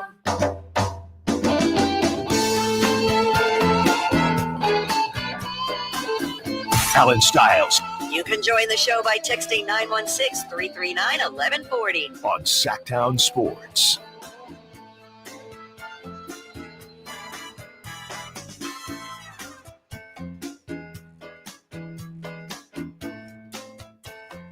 .15 I will be en route to Doco. Styles does Doco. And you will be hearing from one Chris Biederman, Sacramento Bee, a great interview we did yesterday. And if you're going to miss that, you're out and about, you can check it out on the Sacktown Sports app and, of course, on YouTube. Just search Sacktown Sports 1140. So a lot a lot of ways to listen and watch. Of course, I'm not wearing this button down for nothing. So hop on the YouTube and come say what's up as we discuss some pocket watching just to lay everything out for the rest of the season. And there are a lot of directions, obviously, this whole thing can go as we take a look. And we've had the Tankathon conversation as far as what they have for strength of schedule in the NBA and where the Kings land. Again, it keeps changing. Some good news, but some bad news, actually. Again, Tankathon does it based on your toughest opponents, easiest opponents, and a couple other things they take into play. So right now, I don't know what happened. If a team goes on a hot streak, then that can alter things. But right now, the Kings are 4th in strength of schedule. That's not great. It's not great. The Lakers are number 1. The Phoenix Suns are number 2. The Nuggets are number 3. Sacramento's number 4. Now, this thing is ever changing based on how teams are playing and the seeding and things like that. But right now, Sacramento, 4th toughest schedule in the league, according to Tankathon. You can look up different versions and they'll give you different answers here. I'm taking a look at where the other teams are at. Dallas is at 18. Lucky for them, but Dallas without Anthony Davis. The Golden State Warriors are at 22 for strength of schedule. So they're probably really happy about that. And this one, as much as I've tried to bury this team, unfortunately, they're kind of getting a good break. The Minnesota Timberwolves are at 26. 26. They do have 2 more games against the Nuggets and the Thunder. They got a game against the Grizzlies, 1 game against the Rockets. They're throwing the Lakers in there as the tough opponents. They're at 1. 2 games against the Pacers. That's how you know. I mean, no disrespect to the Pacers, but they have 2 games against the Pacers. And then they have 3 against the Jazz, 2 against the Pelicans, 2 against the Nets, 2 against the Sixers, and 1 against the Spurs, 1 against the Hornets. So maybe I was wrong on my Minnesota Timber trying to bury them simply because of who they're going to have to play. Well, you made the joke the Timberwolves only play tough teams. And now they're done playing tough teams. They teams. still play like 4 in a row coming out of the break. I think we looked this up. Maybe it was earlier in the week, but it's like after they finish like these next 4, 5, 6 games, it's like, oh, they get a break. So yeah, they play Rockets, which honestly, this is the time you want to catch the Rockets. That's a great point. Rockets, Thunder, Lakers, Jazz, Suns, 76ers, Hornets after that. So, and then Spurs without Wemby, Magic, which is Then they play the Jazz, the Pelicans 3 more times. The Suns 2 more times. They've got some good breaks coming up down the stretch. So the Kings are going to have to take advantage of their little breaks that they do have right now. They are tied with the Warriors. They can gain a game on the Warriors and the tiebreaker against the Warriors, which could be huge if they win tonight. They do have another game against the Warriors March 13th, so they have a couple of opportunities, but you just want to stack these wins, man. That's what it's all about. And look, I know I've been pretty high on the Warriors as they have added Jimmy Butler, and they played really well going into the All-Star break, of course, beating the kind of spiraling Houston Rockets. But this is still a 10 seed, right? And if you take I know it's a rivalry, but if you take everything out, this is a game that you'd like. I haven't looked at the betting line yet. We'll check that out towards the end of the show, because it might continue to move based on information that we get. But this is a game that you need, right? And you're a game behind the Mavericks to get into that at least 1 game win and you're in play-in situation. The Mavericks are at 30-26. We just talked about the Timberwolves, who kind of have a good solid hold on that 7 seed with got 2 games on the Kings. So, this is a game that you do need. And I've already buried the 6 seed, but for those out there that haven't buried the 6 seed yet, you're 3 games back of the Clippers. The Clippers did lose last night, and they lost to, a Bucks team with no Bobby Portis, that whole situation. So who knows what's going to happen with the Clippers, but the Kings, they really just have to take care of business. It's on them. It's on them to take care of business, and they can't, there's help that you're going to need, but they can't depend on other teams. If they take care of business, they win 7 straight again, then we won't be worried really about what other teams are doing. We'll take a look, but you got to win these games. So obviously they have the Warriors tonight. That's at 7 p.m. and hopefully the beam is shining bright around 10 p.m. They then host the Hornets, which is an absolute no excuse must win. You go to the Jazz, and honestly, that one is an absolute no excuse just win. The Rockets, that's tough. At Mavericks, I know there's still not going to be Anthony Davis, but the Mavericks are pesky. You should win that game. I don't know if you will. The Kings at Nuggets, that's Wednesday, March 5th. I don't think anybody feels great about that game. You then host the Spurs. That's the big one. Will De'Aaron still be playing? The Spurs had a good game against the Suns last night. De'Aaron played pretty darn well. Then you got to go to L.A. The Kings do not match up well with the Clippers. Then you host the Knicks, and the Kings do not match up well against the Knicks. You then go to Golden State. Then you go to Phoenix, and then you host the Grizzlies. Then you host the Cavs. So this is what we're talking about, man. This is what we're talking about.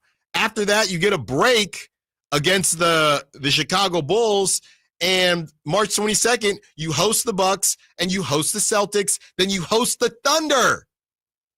This is insane. This is insane. You got to keep your head above water. I don't really do must-wins because it kind of is what it is, but March is going to be spicy. It's also my birthday month. No game on my birthday, March 21st. So, and I don't think I'll be here, by the way. Happy birthday. Yeah, I'll be in San Diego. But the homeland. That's right. So the end of March is a problem, an absolute problem. All of March really is a problem. And we're going to learn a lot about this Kings team in the month of March, and a lot is going to move and shake and jump up and down for them. So I don't know what to think. Tay says, we don't know how this version of the Kings matches up against anyone. We also don't know when we're going to see a more finalized version of this Kings team, because we've seen them for 6 games. And I mean, they've lost. I know the Pelicans lost. It is what it is, but there's definitely some positive ways to look at this and some negative ways to look at this. I know we've talked about being optimistic, so I definitely shouldn't have looked at the end of March, because that's going to be a mess. But if you come out and Zach LaVine is able to be who he was in Chicago, DeMar continues to do his thing, the defense becomes good enough. It becomes good enough, and you get some leaps. Keegan Murray being engaged, and even prior to that, just starting in January, he's almost become the Keegan Murray of old from that rookie year as far as shooting the basketball. So there are some opportunities here for the Kings, and if they make the playoffs, we know they would have earned it. How about that? If they make the playoffs, and I know we've been hard, or I'll just say I've been hard on the front office and others about making the playoffs. Based on this situation, you should celebrate even if you make the playoffs, because of the situation that you're in. Now, some of it you put yourself in, but you look at the Western Conference, and you look at the month of March. Go ahead and look at the month of March during the next break. And if the Kings make the playoffs, even if it's through the play-in, you will know that they played some good basketball just to be in this position. And now I know why the Kings are 4th on Tankathon's strength of schedule list, because March is a doozy. So let's take care of business tonight as they take on the Golden State Warriors, who, look, they're in a tough spot too, a bit of an easier schedule, but you still don't have Jonathan Kuminga. Steph is going to miss some games. Draymond's going to miss some games. Steph, they try to keep him around 30 minutes, so they're not playing Steph 37, 34, whatever minutes a game. So you're going to have opportunities, and you just got to take advantage of them. All right, we made it. Next time you hear from me, it will be out at DOCO. You will hear from Chris Biederman and the interview that we did yesterday on the show when we return. I'll see you at DOCO. Allen Stiles, Sacktown Sports. On the move? Got somewhere to be? Take Sacramento Kings basketball with you. The Sacktown Sports app will let you stay connected to your passion. Never miss a moment of Sacramento Kings basketball with the Sacktown Sports app. Patrick was way behind on his IRS taxes. I was in way over my head. The total amount ended up being somewhere just over $30,000. $30,000. Then the IRS came to collect. Started getting letter after letter. A lien had been filed against me. They were going to basically hang me completely out to dry. He had to do something. That's when I reached out to Optima Tax Relief. Patrick's life quickly got a lot easier. It was very easy, pretty much hands off. They picked up the ball and ran with it. And how'd it go? I couldn't believe it. I had to ask 2 or 3 times. I saved an incredible amount of money. How does Patrick feel about Optima? Couldn't be happier. They definitely helped me. Optima Tax Relief, the best place to call. They're the best in the business. Do what Patrick did and call Optima Tax Relief for a free consultation. Call 800-343-6460. 800-343-6460. 800-343-6460. Optima Tax Relief. Testimonial from an actual client. Some restrictions apply. For complete details, please visit OptimaTaxRelief.com. The huge President's Day sale is on at Meta Chevy, Sacramento's Silverado headquarters. Save $10,250 off MSRP after rebates on new half-ton Silverado LT after rebates with over 50 in stock. And Meta Chevy has one of the largest selections in the Sacramento area. $10,250 off new 2025 Silverado at Meta Chevy. Now that's big, huge. See them all at MetaChevy.com. Together, let's drive. I'm George Washington, and I approved this message. Not available with special financing, leasing, some other offers. 5 to the seller, Russell 2011 or newer Chevrolet. If you're 55 and up, T-Mobile has plans built just for you. 2 lines of unlimited for just $30 a line. That's a 45% savings compared to Verizon and AT&T. But don't just take our word for it. It's not just the savings that are great with our T-Mobile plan. There's all this value from all these other things that T-Mobile offers.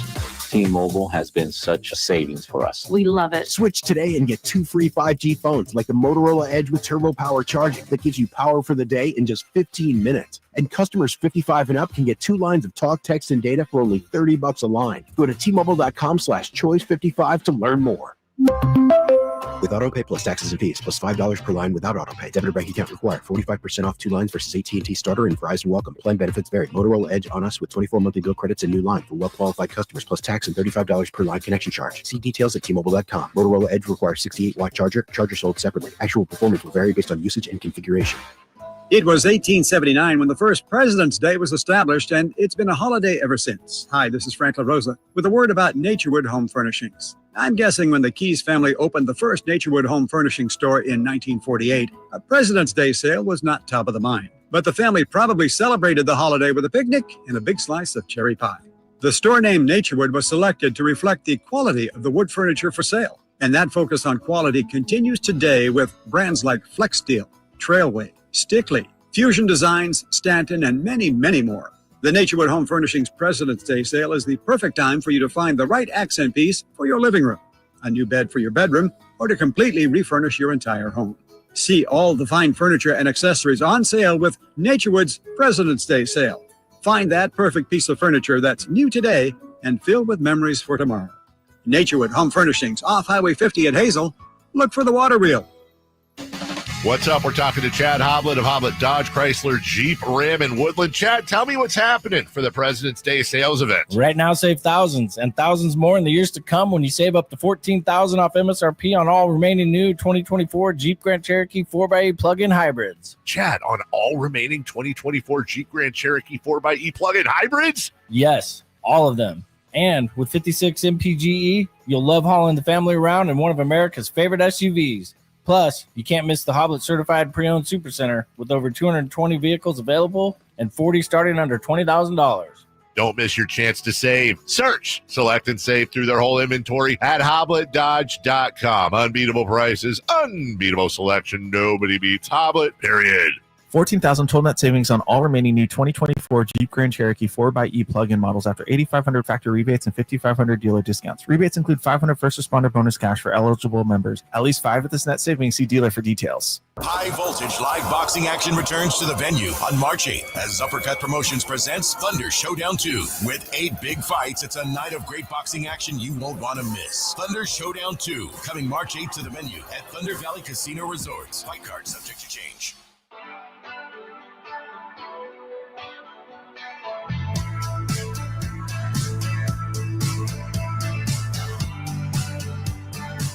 your home for Kings talk and so much more. Live and vocal. Allen Stiles on Sacktown Sports. Allen Stiles Show here, Sacktown Sports 1140. Kyle Ledbetter here. Allen Stiles, well, he's on his way down to Doco right now. We're going to be broadcasting the second half of the show live from outside the Golden One Center, getting you guys set for the Warriors and Kings matchup tonight. So in the meantime, I wanted to replay our interview yesterday with Chris Biederman. And boy, if you want to know how Chris Biederman feels about the direction the Sacramento Kings are going, he made it pretty clear on Thursday's show when he joined Allen Stiles, and wanted to play that back for you guys. Some really great stuff. I know Allen was talking about it on social media. Here is Chris Biederman joining us on the Allen Stiles Show. Allen Stiles, Sacktown Sports, taking you up to 2 p.m. Well, they have my name now, thanks to Kyle. They're saying my name now, so I don't have to say that. I just have to get used to not having to say that anymore. Thank you, Kyle. Kyle whipped that up for me. I appreciate it. Chris Biederman now joins us of the Sac B. Chris, thanks for joining us, man. How you been? I feel like I haven't seen you in a while, man. Yeah, the flu's been going around. I missed a couple Kings games because of it. But you know, we're back on the horse. We're feeling better. We're back in it. We're ready for spring, ready for the stretch run of the NBA season. So happy to be here, man. Thanks for having me. Golf soon. I mean, I heard you're pretty nasty, but you know, you can teach me a thing or two. Nasty, and you know, I guess is at playing at my best as an 8 handicap.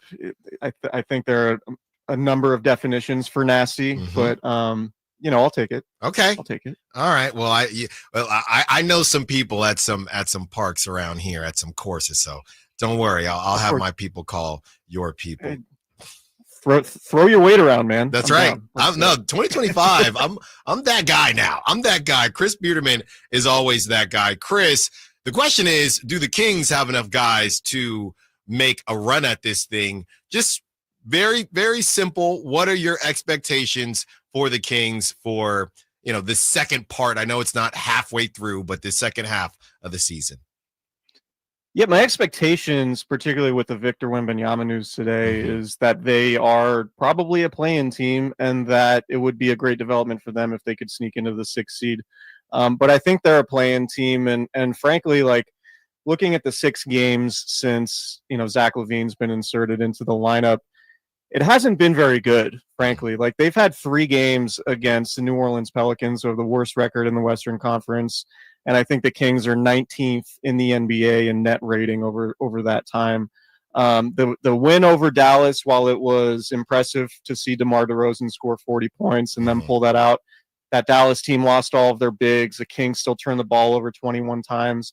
I just have a lot of questions about not the individual talent, because if you look at the individual talent of the team, you would say this is a pretty talented roster. I just don't know how well everything fits right now. You know, I think Malik Monk is an excellent six man off the bench. I think he's a pretty good starting shooting guard. He's never been a starting point guard before, and I have serious questions about how he can organize an offense that doesn't really have many distributors as it is.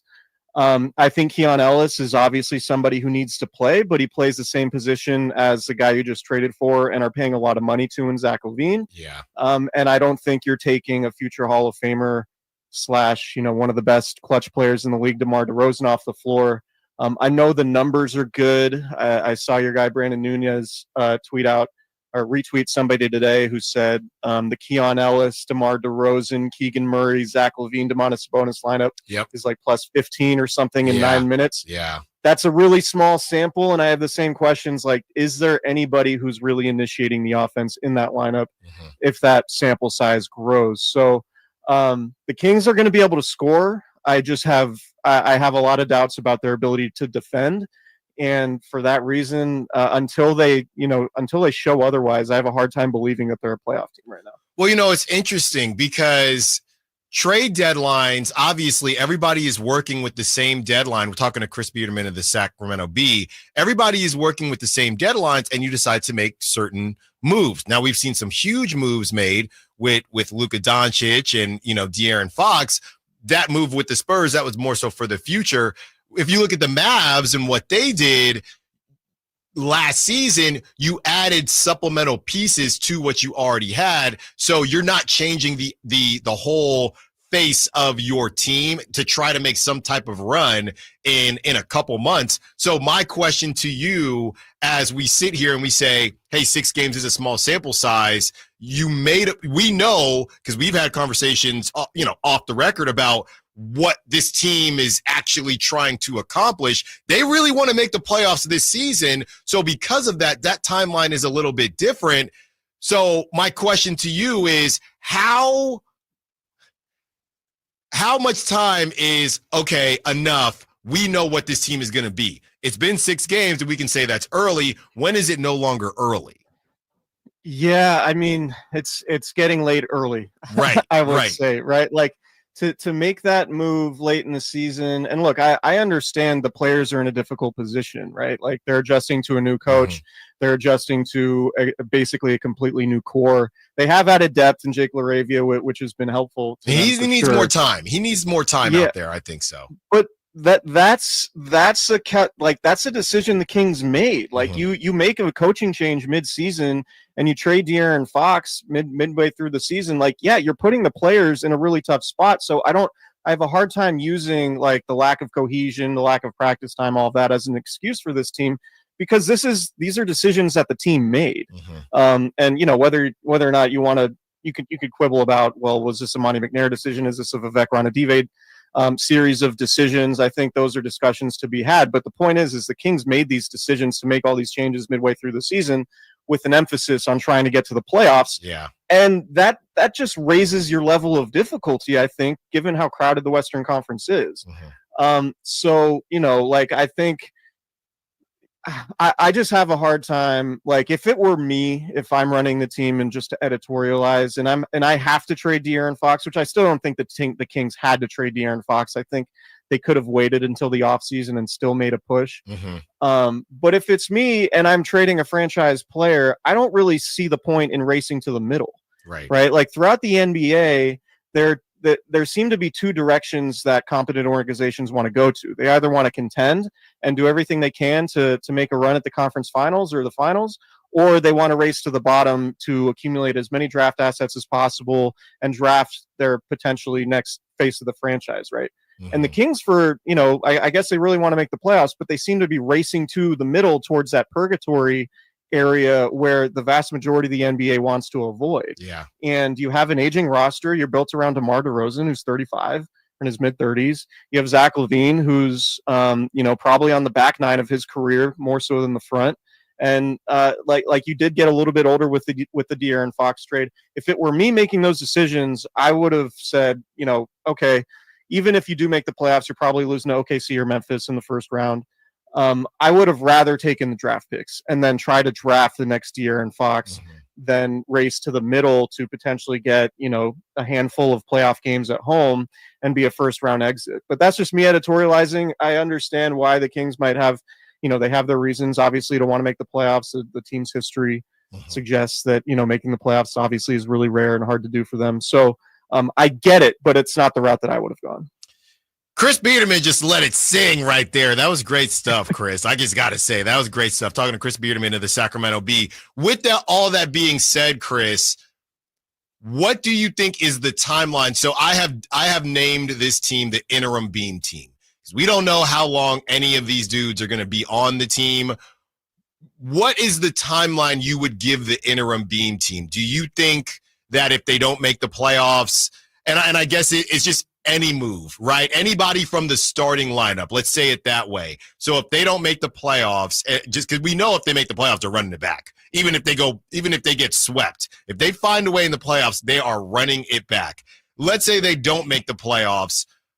What do you think the timeline is? Do they start looking to move a DeMar DeRozan? Do they see, hey, is Zach LaVine's 3-point percentage comes back to life? Do they see if anybody is out there? If they don't make the playoffs, what do you think the timeline is on this interim beam team? I kind of think if they don't make the playoffs, and this is just me speculating. I want to be clear about that. But if I think it might be a clean house situation. I think it might be, they might be looking for a new GM. They might be looking for a new head coach, right? It seems pretty clear that internally the mandate is make the playoffs. Doug Christie? I don't know. I think, Vivek Ranadive has shown, or at least the Kings have shown under Vivek, to have a pretty quick trigger finger. Yeah. So with all the expectations and all the moving parts this year, if they don't make the playoffs after all these decisions were made, I would lean towards, and again, me speculating, I would lean towards there being massive organizational changes. And if you're DeMar DeRozan and you're playing the last, couple years of your career, right, do you want to be part of that?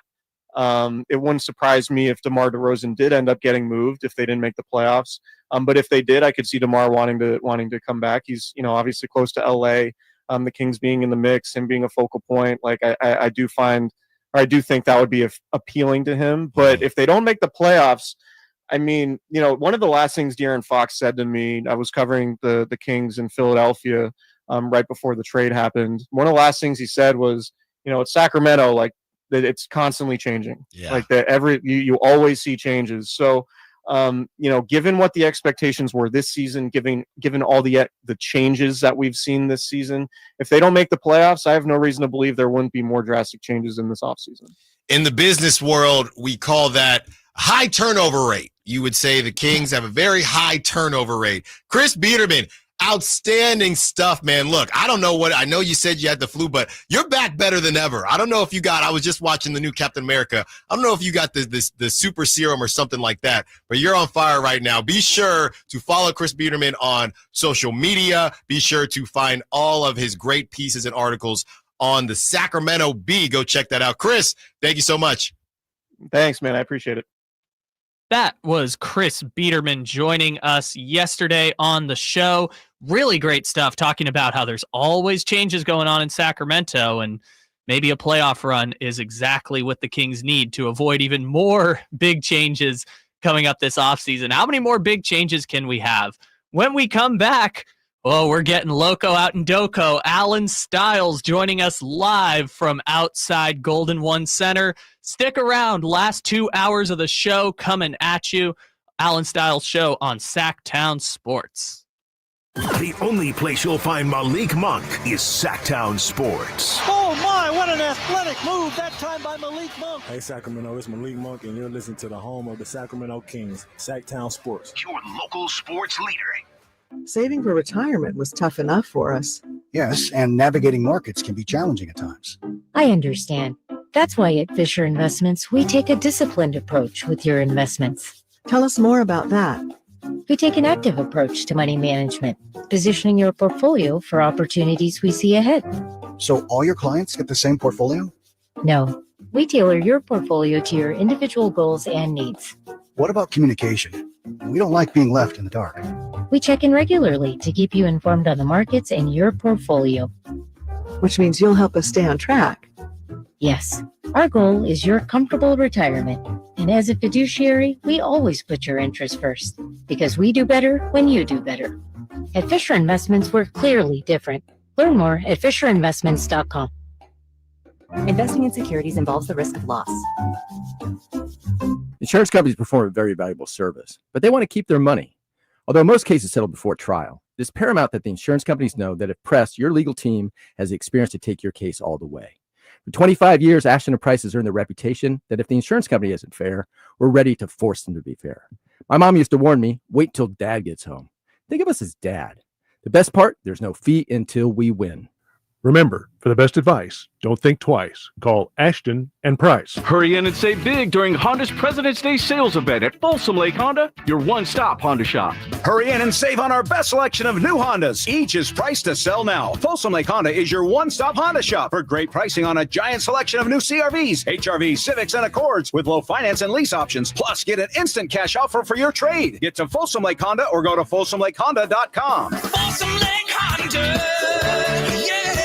your one-stop Honda shop. Are you feeling trapped by a timeshare you barely use? With maintenance fees piling up, calls from creditors, and the stress of mounting interest, It's time to break free. At RFA Cancellation, they specialize in legally canceling timeshares. If you've received a maintenance fee bill and don't know what to do, you're not alone. Over 2,000 people hired RFA Cancellation last year, and they're no longer paying those fees this year. Imagine starting 2025 free from collections, daily calls, and endless bills. Whether your timeshare is sitting unused or you're overwhelmed by unexpected costs, they're here to help. Call RFA Cancellation today, 800-823-1687. That's 800-823-1687. Their friendly experts will guide you through every step, ensuring a smooth and stress-free process. Don't let another year go by. Get in touch and take the first step toward freedom. RFA Cancellation, your path to financial relief.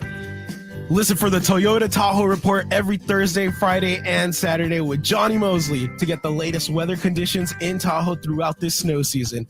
Brought to you by your local Toyota dealers. Toyota, let's go places.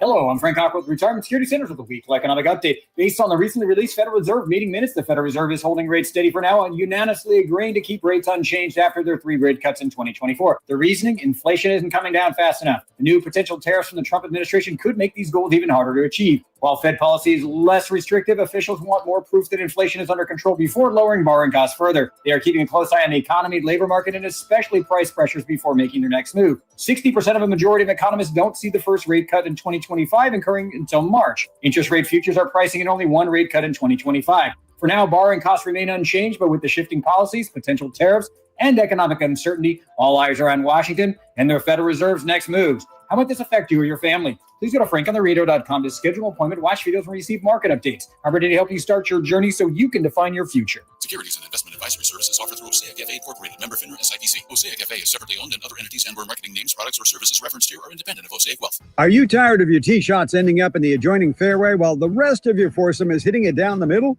Well, experts will tell you that being properly fitted for golf clubs will help you strike your drive center cut. The Hagen Oaks Player Performance Studio and its team of trained PGA professionals are ready to help you get rid of your banana balls and duck hooks. Hagen Oaks Indoor-Outdoor Player Performance Studio fittings are available 7 days a week. Make yours today by calling 916-808-2531. That's 808-2531. KHTK HD1 Sacramento, KYMX HD3 Sacramento. From the Power Business Technology Toshiba Studios, Sacktown Sports 1140.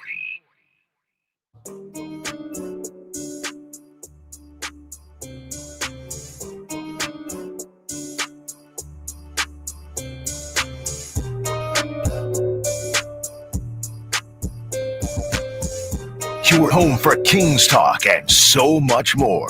Live and local. Allen Stiles on Sacktown Sports. We are back, and we are in the building, or should I say outside the building here at Doco, and we are going to be here until 2 p.m., and we will hand you over to the Drive guys, of course. And look, I know the biggest thing here, Kyle's a good-looking dude, so YouTube, you got Kyle for now. We're trying to work on some things, and we will hopefully be up and at 'em here with the camera pretty soon. But for all you listening in the car, you know what it is. You know how we always do it as we are preparing for the Kings in the second half of the season, the second part of the season. What will the Kings do? Honestly, what will they be able to do here? Can they make the push to get into the all-important playoffs and really make all this drama worth it, right? There's been so many things that happened this season, from Mike Brown to De'Aaron Fox. It could all be worth it to some degree, at least in the short term, if you make the playoffs. Getting DeMar DeRozan, you moved off of certain players other than De'Aaron Fox. You brought in players. You make the playoffs, and it all was for something. Because we know the Sacramento Kings, that's not something they do very often. And at least last season, we know they get into the play-in, and they had an opportunity, but they weren't able to fully get it done. But we did at least get some postseason ball out here in Sacramento. But you want the real thing. And the real thing is a 7-game series to prove that you could be an elite team and that you can go to the promised land. So that's really what it comes down to in this second half. I'm also texting I'm also texting Brendan and Frankie trying to figure out when shoot around ends, and when they pop out, we'll start grabbing some people. And I want to go here as we discuss the front office and just what exactly the plan has been and what it should be moving forward. This is everyone's favorite King, or should I say former King now, Boogie Cousins. He said this on the Kings' direction after the De'Aaron Fox trade. He says, I felt like once they reached the playoffs, I don't think they thought past that, and in time it showed. And I think that is something that's a bit harsh, but it kind of makes sense to me because of how much emphasis they put on the playoffs, right? So it's like one of those situations where you're chasing for something and then you get there and you didn't really make a plan about what happens after you get there. And you know what? Boogie is probably right. But with that being said, because of the past of the Sacramento Kings, when you haven't been in the playoffs for over a decade, that kind of makes sense. I mean, are we going to blame them for not having a plan past that? I understand why you could, but at the same time, we also understand that is the main goal, right? For the last 10 years plus, you had one goal, to get to the playoffs. And once you weren't, or once you did actually do that, then it's okay, now we'll do the next thing. So I think if anything, we suffered from that next year, and why I initially gave Monty McNair and the crew a pass, because that was the main goal. And how much should we put on them for not having a goal after that? I understand, somebody's probably hopping on the text line or the Sac chat right now. Hey man, these guys get paid a lot of money. It's their job to be prepared, and it's their job to know what's coming next. And I'm not saying it isn't. I'm saying that you got the goal, and I agree with what Boogie is saying, but I also see why you were probably surprised that it happened.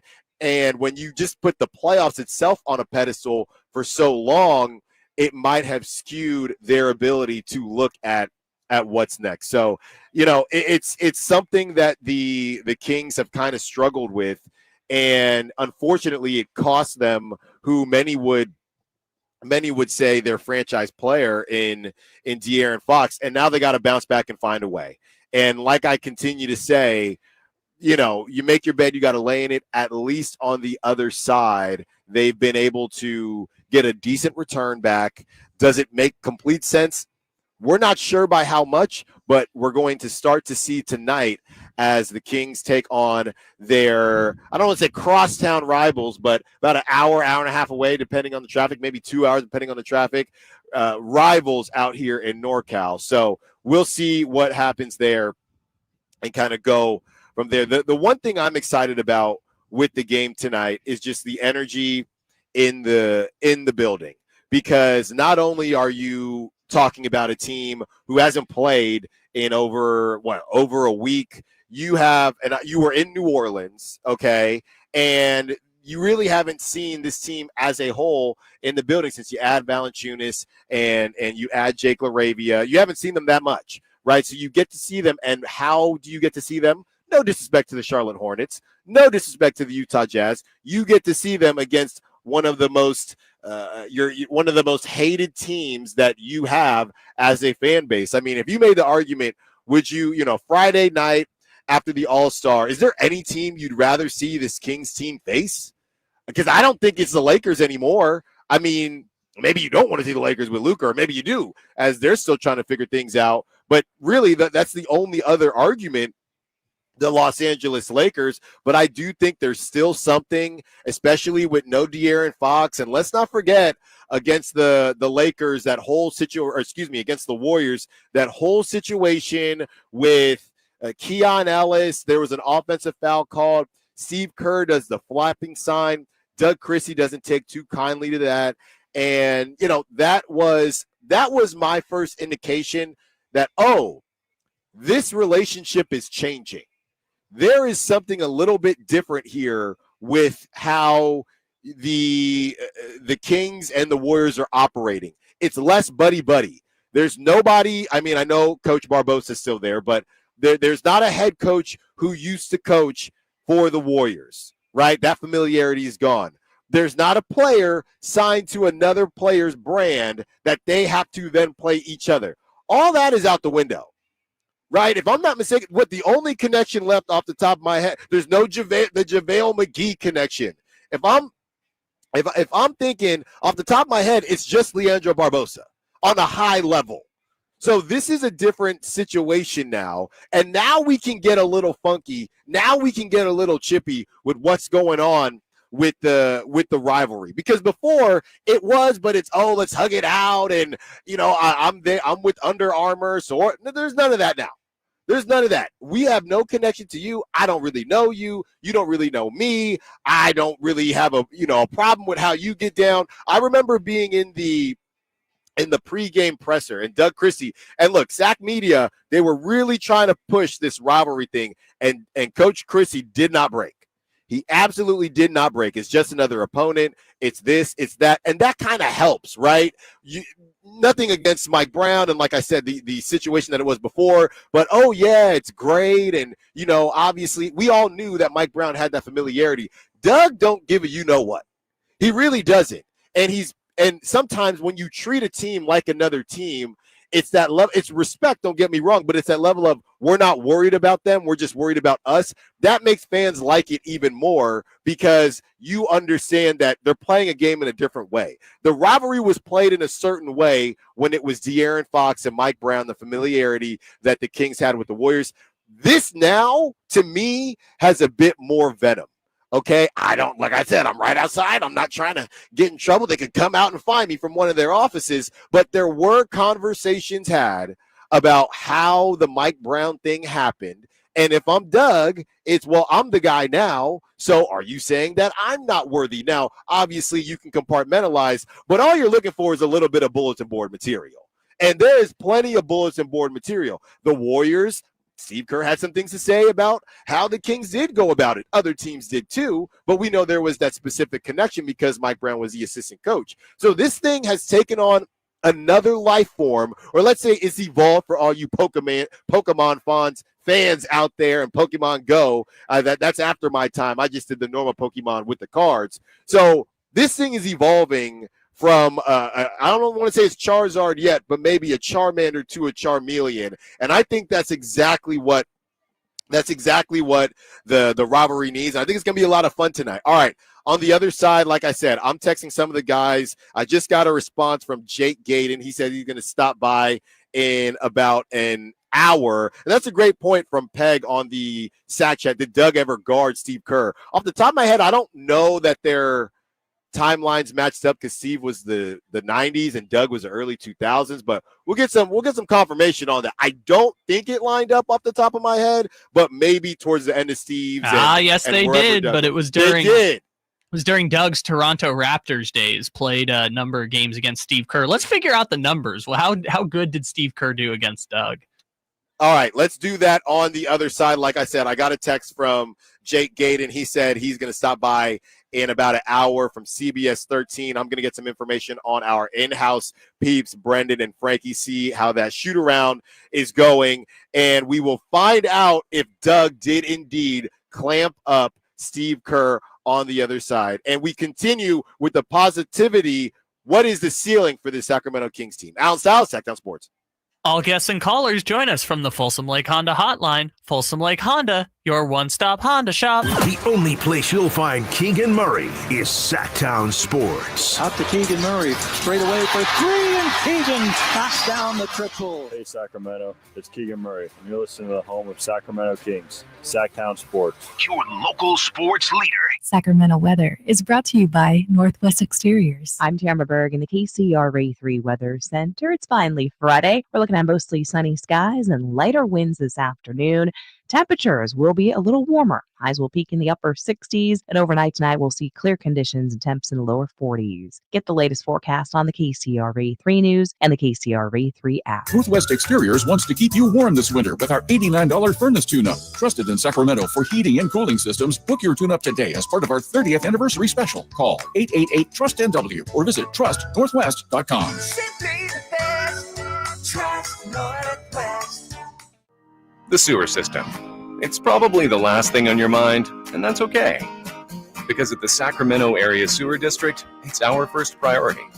As the region's largest sewer utility, we own and maintain thousands of miles of sewer pipe. And our job is to get to your sewer problem before it interrupts your life. So whether you've got a slow drain or a backup, call us first, day or night. The Sacramento Area Sewer District. It's a dirty job, but we're happy to do it. Hurry in and save big during Honda's President's Day sales event at Folsom Lake Honda, your one-stop Honda shop. Hurry in and save on our best selection of new Hondas. Each is priced to sell now. Folsom Lake Honda is your one-stop Honda shop for great pricing on a giant selection of new CRVs, HRVs, Civics, and Accords with low finance and lease options. Plus, get an instant cash offer for your trade. Get to Folsom Lake Honda or go to FolsomLakeHonda.com. Folsom Lake Honda, yeah, your one-stop Honda shop.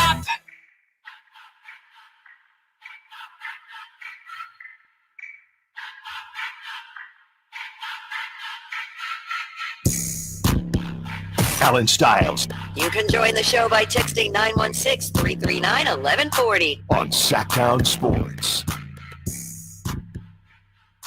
We are taking you up to 2 p.m., and we're not just doing it from the old studio. We are on location. Styles Does Doco. And like I said, Jake Gaden is going to hop on with us in about an hour. And we were breaking down if Steve Kerr and Doug Christie ever faced each other. They did. Doug was not a Sacramento King yet, but it seems like there's a little bit of smoke to this fire with Mike Brown getting let go the way he got let go. You know, Steve Kerr is going to ride for his guys. You had the situation with Steve Kerr essentially calling Keon a flopper that last game. And, you know, the De'Aaron Fox thing, that's gone now. So some of the good blood that was in this rivalry, or should I say almost all of the good blood besides one, Leandro Barbosa, is gone. And I'm happy about that. I don't want to see, you know, and I know a lot of you fans didn't want to see De'Aaron buddy with Steph. You don't got to worry about that anymore. You do not have to worry about that. And Zach LaVine comes into the fold. Zach LaVine is going to be a part of this as well. So, look, I don't know that it'll get chippy. And let's not forget, Draymond didn't play last game, speaking of chippy. But there are some underlying things here. So, Kyle, what happened in those games where Steve and Doug Christie faced off? I mean, there's not a perfect science to this because I don't know exactly every game Doug Christie was in, but Steve Kerr played 11 games against Doug Christie's Raptors while Steve Kerr was on the Bulls. And then when Doug moved to the Kings and Steve moved to Portland and then San Antonio, they played 6 more times. So in 17 games, Steve Kerr averaged 7.6 points, 1.9 assists, and 1.2 rebounds. There was one game when Doug was on the Kings where Steve Kerr had a 8-point game against Doug Christie. He had a 16-point game one time with the Bulls, and that's about it. 7 points and 1 assist playing against the Doug Christie. Again, we're going deep in the archives here, but he played approximately 17 games against a team Doug Christie was on. That doesn't mean Doug was playing, but against a team Doug Christie played for. No, I'm thinking head-to-head, man. This was a head-to-head matchup. That's what I'm looking for here. And it's just something is different. I can't put my finger on it. Well, I can put my finger on it. The Mike Browns of the world are gone, and De'Aaron Fox. There's just no connection anymore. It's just that's that team from the Bay, and they think that we're little brother. And you know, Doug Christie doesn't play that. He doesn't like that, right? And look, I've been in similar situations. I'm sure a lot of people have been in similar situations. Nobody out here trying to get sunned. Nobody out here trying to get Lil Bro'd. And I think that Doug probably doesn't like the vibe. He probably don't even like the Warriors fans because a lot of the Warriors fans, they're the ones that try to little bro out here. And even the media, I know people will go back and forth with the media. I try to stay out of it because obviously, you know my background. So I'm really excited about tonight. I got the text line going as well. And 702 is saying, this is Marcus from Rancho. Shout out Marcus. Shout out Rancho. And he didn't shake Doug's hand after the last game. I love it. Okay. I'm taking your word for it, Marcus. So there was no handshake after the last game. That is what Marcus is alleging. That is true. That is a fact. 916 is also saying encourage Piss they let go of Brown. Yeah, this is a not rivalry renewed, but let's say rivalry refreshed. It's a different look. I'm very excited about it, and I think tonight is going to be possibly. Look, we'll see what happens. They get into the playoff. This could be the most exciting. I don't want to do too much, but this could be the most electric game. I think this game is going to be more electric than the Spurs. We don't even know if De'Aaron's going to be still playing at that point. This might be the most electric game at Golden One this season. Seriously, based on the layout of it and not having basketball for a week, maybe over a week, this could be the most electric game this season at Doco. So even if you don't have tickets and you don't have too much going on, slide on by.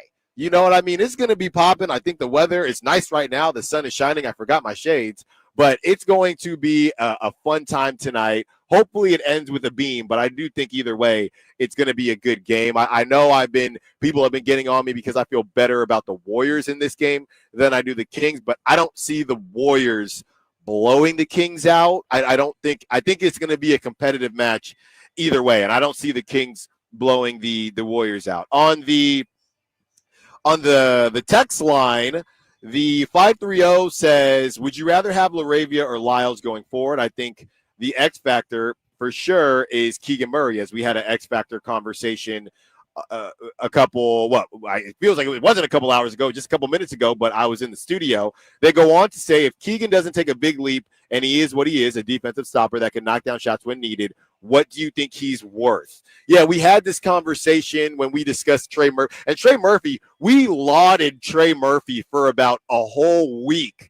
And he went on to play the Kings twice. And I know there was somebody out here saying, what is Allen talking about? Trey Murphy is not doing anything against the Kings. And he never does. I don't know what it is, but Trey Murphy, I think everybody else is too busy scoring on the Kings, on the Pelicans, that Trey Murphy just feels like his talents aren't needed. But Trey Murphy did not play well against the Kings. But we brought up Trey Murphy because he got that extension this past season. He's a guy who is a Keegan comparison, if you will, the way that he can do some things defensively. I think offensively, his ceiling is a little bit higher. You just watch how he handles the rock, even though you wouldn't know it against the Kings. But we had that conversation as far as what Keegan is worth. And I believe we were looking in the 23 from between 20 and 25 a year range. Brendan Nunez wrote some really good stuff a couple weeks ago about the Keegan Murray conversation and how it could end like Jonathan Kuminga of the Warriors, who you won't see tonight. He is back at practice. He's missed 21 games, by the way. So the Warriors kind of played that perfectly in a weird way, depending on how you look at it. But as far as Keegan Murray is concerned, Brendan thinks that there's a chance that Keegan Murray does hit restricted free agency. The Kings might feel kind of in part to how they've put Keegan on the back burner with bringing in guys that shoot the ball a lot with DeMar DeRozan and Zach LaVine. They might not be able to come to an agreement, and Keegan and his camp say, well, we're going to take our chances in restricted free agency, which would, of course, allow the Kings to match them, and it would be essentially a prove-it year for the Kings. Now, how did that go for Jonathan Kuminga? Moses Moody, he took his, $39 million, something like that. It was in the 30s, very small extension for him. And Jonathan Kuminga saying, I'm not Moses Moody. I want my money. They don't come to an agreement.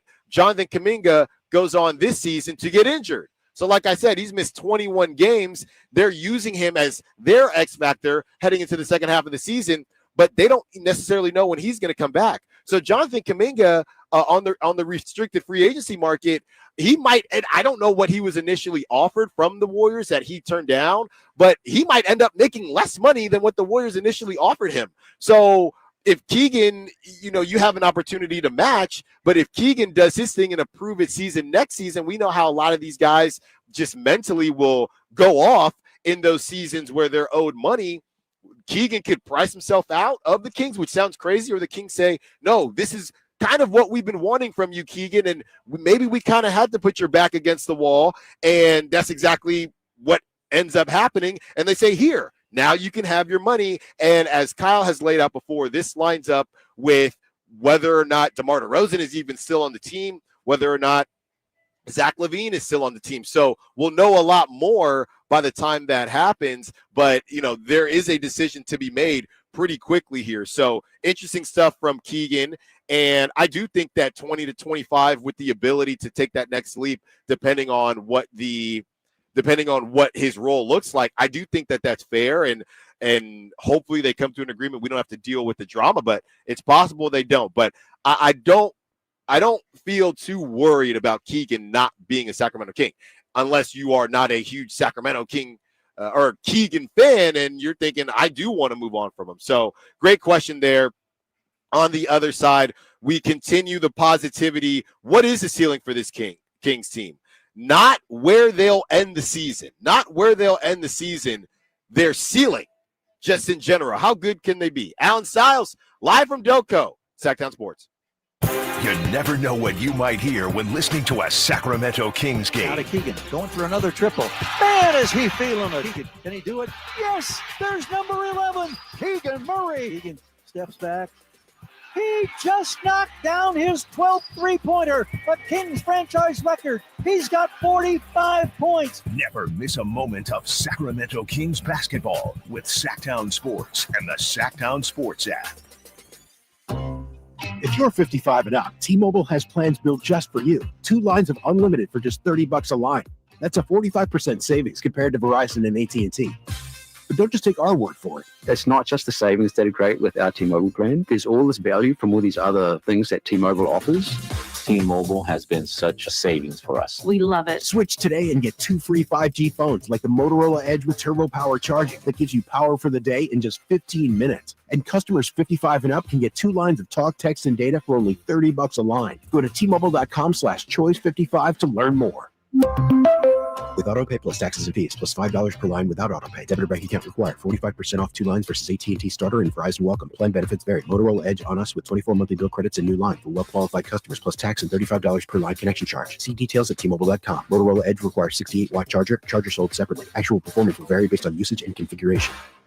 Catch all the action at Sky River Casino. Enjoy over 80 table games, more than 2,100 slot machines, and a thrilling high-limit room. Plus, with 18 elevated restaurants, bars, and lounge destinations, and Sky River rewards that add up and up. There's something for everyone. Just minutes from Sacramento, right off Highway 99 in Elk Grove. Join in the fun and experience new heights. Sky's the limit at Sky River Casino. Visit skyriver.com today. Gambling problem? Call 1-800-GAMBLER.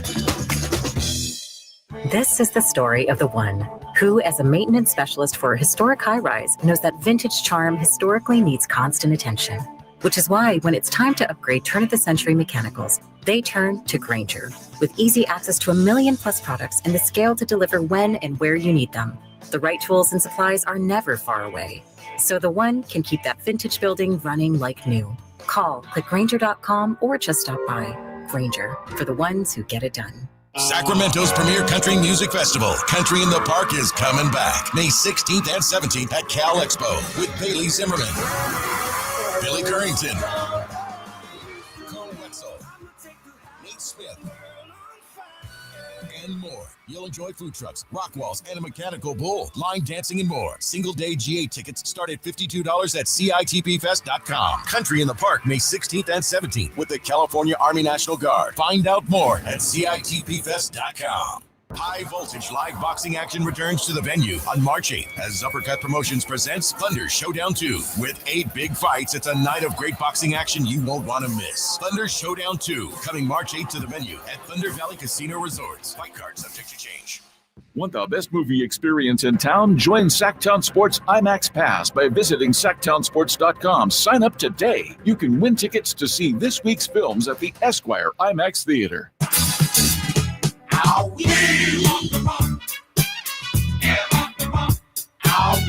Allen Stiles. Watch the show on youtube.com/Sacktown Sports 1140.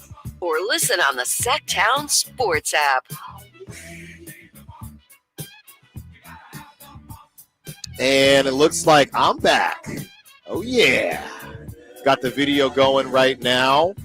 And thanks to boss man Jose for making all this happen. I just text the roundtable guys trying to figure out when the shoot-around is done. We do know we will have Jake Gaden at around 1 o'clock. And we're going to start seeing some people pop out pretty soon here, I would assume, as we continue to break down the Sacramento Kings. And we wanted to talk about ceiling, right? And what the ceiling for this team is. Not where they'll end, because it's not a lot of time, and we don't really know per se where this is going to happen. But the ceiling for this team, and we kind of started the show with it, is the idea that Zach LaVine returns to form. If Zach LaVine returns to form from his Chicago days, if DeMar DeRozan continues to play at the high level that he's been playing at, if Keegan Murray plays the way he's been playing since the start of the new year, and he's engaged now, so we feel good about that. Malik Monk continues to feel comfortable, or starts to feel even more comfortable at the point guard position, and Domantas Sabonis is Domantas Sabonis. You have those things going on. Then on top of that, Jake LaRavia finds his stroke, and he does some things defensively. You're able to use Jonas Valanciunas in a way that more so utilizes how good he can be, and this dude is a starter in the league. If all of those, and look, a lot of ifs there, I get it, but the exercise is positivity. The exercise is the highest possible ceiling. To me, it might sound crazy, but the highest possible ceiling, I don't know if it's all going to come together this season, but let's say they do enough that nobody gets touched and they go into next season with the same team. I know we talked about this when you had De'Aaron and you had Mike Brown, and now you have Doug Christie, who's the motivator extraordinaire. I mean, I definitely think that they could be in a position where they are more comfortable in that 4, 5, 6 range, right? Obviously, with the Western Conference, everyone is getting better. But I think if all those things do come together, you could see a team that, I know the defense is still going to be a worry, but you could see a team that is kind of worried about the play-in, but not sweating the play-in. These last couple seasons, they've been sweating the play-in. So I see a team that could be, if we mess around, we could find ourselves in the play-in, but a team next season where it's, we shouldn't be in the play-in. These last couple seasons, I don't think anybody was necessarily surprised. You know, you had last season, and maybe you don't find yourself in the play-in if Malik Monk and Kevin Huerter get injured, but we kept waiting for them to go on a run. Very similar to what they did the Beam Team season. They just wouldn't do it. It was 1 step forward, 2 steps back. It was 2 steps forward, 1 step back. And they just have not been able to get away from the 500 fly in the room for the last 2 years. And I do think that this team offensively could be good enough to do that. You know, and I'm not going to take a swipe at De'Aaron Fox here, but you would have everyone on one accord with one plan.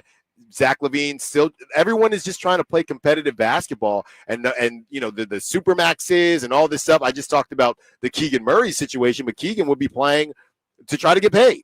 You know what I mean? So I think it could be a perfect combination of things that ultimately we just got to wait and see if that's it. But as far as the ceiling is concerned, and Kyle, I want you to hop in on this. As far as the ceiling is concerned, I don't want to really talk about this season because I just don't know how much time. Now, we can break this down into ceiling for next season and ceiling for this season. So I just did next season. As far as this season is concerned, honestly, I realistically, I just am still looking at that 7 seed. I'm not comfortable saying that they're going to be able to power their way out, and we have the standings up to catch the Clippers, who did lose last night to the Bucks. But the combination of the Clippers and the Lakers, that's a lot of losing that they have to do and a lot of winning that the Kings have to do with the fourth hardest strength of schedule on Tankathon, according to Tankathon. So that's my issue with this season and the Kings getting out of it. Kyle, I know you did it yesterday as far as the schedule game, but I think it was 17 wins to get to the 8 seed. So I just honestly, I believe we landed on you got to go 20-4 or something like that to get out of the play-in. About 20-7, roughly 20-7. Again, this is in no way just trying to be disrespectful to this team. I just don't see that happening this season. That's a lot to do in one season. So that's where I'm at. And the counterpoint to that is 46 wins, which would be 18, which we were saying, if you get to 17, you've got a shot at the 8 seed as it stands right now. Yeah. Kings won 46 last year and did not get the 8 seed, right? So it's not always a perfect science. I think if they're somewhere between 12 and 19 wins the rest of the season, they're in the play-in, which is like an 80% chance they're going to be in the play-in.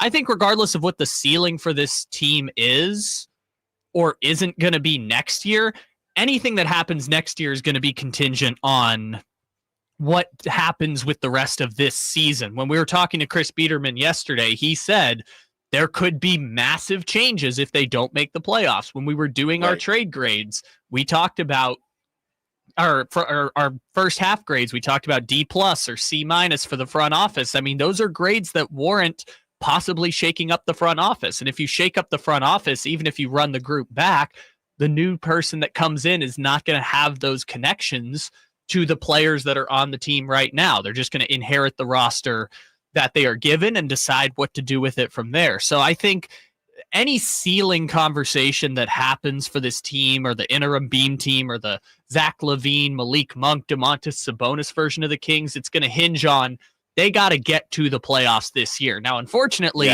the 7 or the 8 means you draw a first-round series against, in all likelihood, Oklahoma City or the Denver Nuggets. And both of those teams are probably, other than Cleveland, probably the 2 front runners for the championship right now. You could throw Boston in there too, obviously the defending champs, but OKC and Denver have MVPs of the league in their primes and rosters ready-made to win right now. So that's just them's the breaks. They'd have to pull off one of the great upsets in the NBA playoffs to be able to get through that. But for any ceiling to be reached, they have to make the playoffs this year without question. Yeah, and that's interesting. It's almost as if, basing it on what Chris Biederman said yesterday. Yeah, it's interesting. It's almost as if there is no ceiling next season because there might not be a team.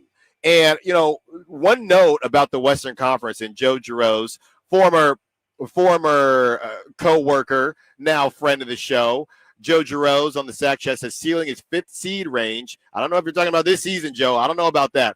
I also think the pendulum is swinging back toward the East being the dominant conference. West is good, but with a lot of older players. That second bit about the older players, the Warriors, I'm not really too worried about the Jonathan Kuminga, Brandon Podziemski Warriors, right? And it's not as if they're running the world right now. I think that is conversely the scary thing about the Western Conference. You have a bunch of teams waiting in the wings, and the Grizzlies are a team. It's crazy to say because they're a top 3 seed, but the Grizzlies are a team where you're thinking, okay, what exactly are you guys doing? They kind of missed their window to be that young up and coming team, and now they're a bunch. So this offseason, the Kings, again, to Biederman's point, this offseason, even if you do make the playoffs, if you make the playoffs, we know that the Kings could have their blinders on and just say, we're going to run it back. If you don't make the playoffs, you're looking here at a Rockets team who's going to go big fish hunting. They got some decisions with Jalen Green. You're looking here at like I said the Grizzlies, they're going to have some decisions to make. You're looking at a Oklahoma City Thunder team who is going to attempt to become, you can't be a dynasty until you at least win one, but you're looking at an Oklahoma City Thunder team. They're going to try to put their foot on the gas and say, we run the West. So I think that even though the older guard is leaving, and that was supposed to be the Lakers, but unfortunately the Mavericks decided to trick this whole situation off and give the Lakers Luka Doncic. So now the Lakers, you could say, are back in the mix to be a young upcoming team even when LeBron leaves. So you look at the teams probably exiting the chat. The Mavericks, they're kind of cooked, right? And they're going to have to get Anthony Davis back quick, fast, and in a hurry, because you look at the Mavericks, they're leaving the chat. The Timberwolves have some decisions to make. They're not old, but, I don't know what they're doing. So even though the Eastern Conference might have the powerhouses that are making their way right now. You're not really sure what's going to happen with the West, which would be a bit scary, but there's a lot of potential in the West. So that is what the kind of split is. And if you're the Kings, you're just going to exist in this purgatory world with guys that are kind of good, guys that are kind of old, guys that are kind of competitive. Meanwhile, other teams have made decisions. They're essentially would look like a lesser Timberwolves team. And at least the Timberwolves still have a franchise guy, and they can keep that guy. They can move that guy. They can do whatever they want to do. I forgot the Suns as well, because I don't know what – the Suns are done. Yeah. The Suns are done after this season. You have a team in Phoenix where KD's gone. I guess they could try to retool because they're not giving up Devin Booker. So they're going to try to retool again with Devin Booker and still try to get something from Bradley Beal. I don't know, but that's a team I feel confident saying is exiting the chat. So I'm with you, Joe, in some ways as far as some ready-made teams in the East, but let's not sleep on what the we'll know more after this summer. Well, that's what I will say. And real quick before we go to break, can I give you the list of the youngest teams in the NBA as it stands right now? Let's hear it. So number 7, surprisingly, the Los Angeles Lakers, who are only going to get younger after LeBron James eventually retires. Yeah. Number 6, Utah. We'll see what happens with them. Number 5, Memphis Grizzlies, a playoff team in the West. Number 4, Detroit Pistons, playoff team in the East, to Joe's point. Number 3, the San Antonio Spurs, soon to be playoff team in the West. Number 2, Portland Trailblazers, soon to be playoff team in the West. Number 1, Oklahoma City, the number 1 team in the Western Conference. That's not good. That's not good. So again, they might be a couple years away, but the Eastern Conference, they're there now. So the Kings have to decide, because here's the other thing. You're the Lakers, and the Lakers are in a weird spot now because, like you said, their young roster and, of course, getting Luka, but you still have LeBron. The Warriors and the Suns are really the only ones, and I don't know what to do with the Nuggets, truly that are going to leave the chat, and somebody's going to say I'm being disrespectful to some of their young guys. So the Kings, ultimately, what is your plan? If you're going to start the young movement, you need to start that now, because you're not going all in, or you need to find a way to do the craziest retool possible and get a Giannis or get somebody that's going to sneak you a deep playoff run before these other teams catch up. So that's going to be tough sledding for the Sacramento Kings, and they got to make a decision. Well, they have made some moves so far, and Zach LaVine is talking about those moves in one Markelle Fultz. A new vocal leader could be upon us. Zach LaVine talks about Markelle Fultz and his and I can feel this as well as somebody that can definitely talk. We hear from Zach LaVine on how talkative Markelle Fultz is on the other side. Allen Stiles, live from Doco. Stiles does Doco. Sacktown Sports. Domantas Sabonis plays here. He finds Sabonis, put the frosting on the cake, put the cherry on the sundae. Sabonis with a two-hand flush makes it 114-106. Sacktown Sports is your proud home of the Sacramento Kings. Did you know your skin is the largest organ of your body? Huh? That's why you should shower with Old Spice Super Hydration Body Wash instead of plain old bar soap. Love your skin by super hydrating it with vitamin B3 and glorious notes of vanilla and shea. Did you know that my super hydrated skin is the second largest organ of my body? The first is my heart. Old Spice. Men have skin too. Old Spice Super Hydration Body Wash. 24/7 renewing moisture. With daily use. This is a story of the one. As a maintenance specialist for university housing, he knows college students can major in wear and tear. Plus, housing so many students doesn't leave a lot of room to house all the supplies he needs. That's where Grainger comes in. With over 1 million industrial-grade products and fast, dependable delivery, Grainger carries the quality products he needs so he doesn't have to. From a new door hinge to a whole new faucet. Call, click Grainger.com, or just stop by. Grainger, for the ones who get it done.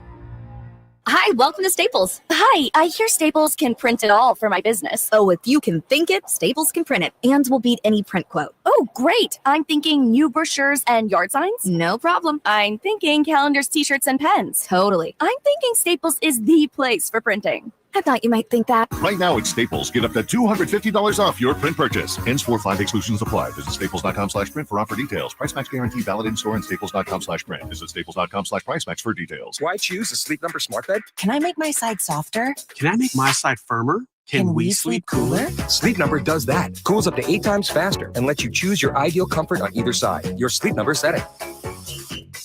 And now save 50% on the new Sleep Number limited edition smart bed. Limited time.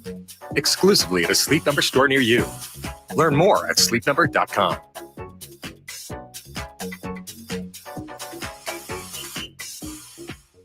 Elk Grove Honda reports that Honda has earned 3 coveted 2025 Car and Driver 10 Best Awards for the 3rd year in a row, honoring the Honda Civic, Honda Accord, and Honda CR-V. Honda Accord wins for a record 39th time. You can see and drive all the new 2025 award-winning models at Elk Grove Honda and see why Honda cars and trucks continue to impress the critics. We're Elk Grove Honda in the Elk Grove Auto Mall, Highway 99 at Elk Grove Boulevard. I gotta get an Elk Grove Honda. With the cooler seasons upon us, Advanced Infusion Center remains focused on your health and comfort. Whether you're dealing with a chronic illness or in need of IV therapy, we provide tailored treatments to meet your unique needs. Our caring team is here to make sure your experience is safe, comfortable, and stress-free. With convenient locations in Sacramento and Yuba and flexible scheduling, you can easily access the care you deserve. Explore Advanced Infusion Therapy today. Visit advancedinfusion.com for compassionate care right where you need it.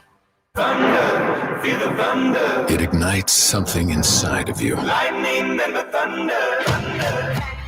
Sets alight an elevated state of being. Days are pure exhilaration. And the nights, they're simply electric. See it, hear it, feel it. Thunder, feel the thunder. Lightning and the thunder. Thunder Valley Casino Resort. Feel the thunder. There's no better time than now to get yourself into a brand new Jeep because it's Jeep Adventure Days at Sacramento Chrysler Dodge Jeep Ram, offering the best deals in town and a selection other dealers are jealous of. Stop on by. They're just off of Business 80 across from Hagen Oaks Golf Complex. Sacramento Chrysler Dodge Jeep Ram.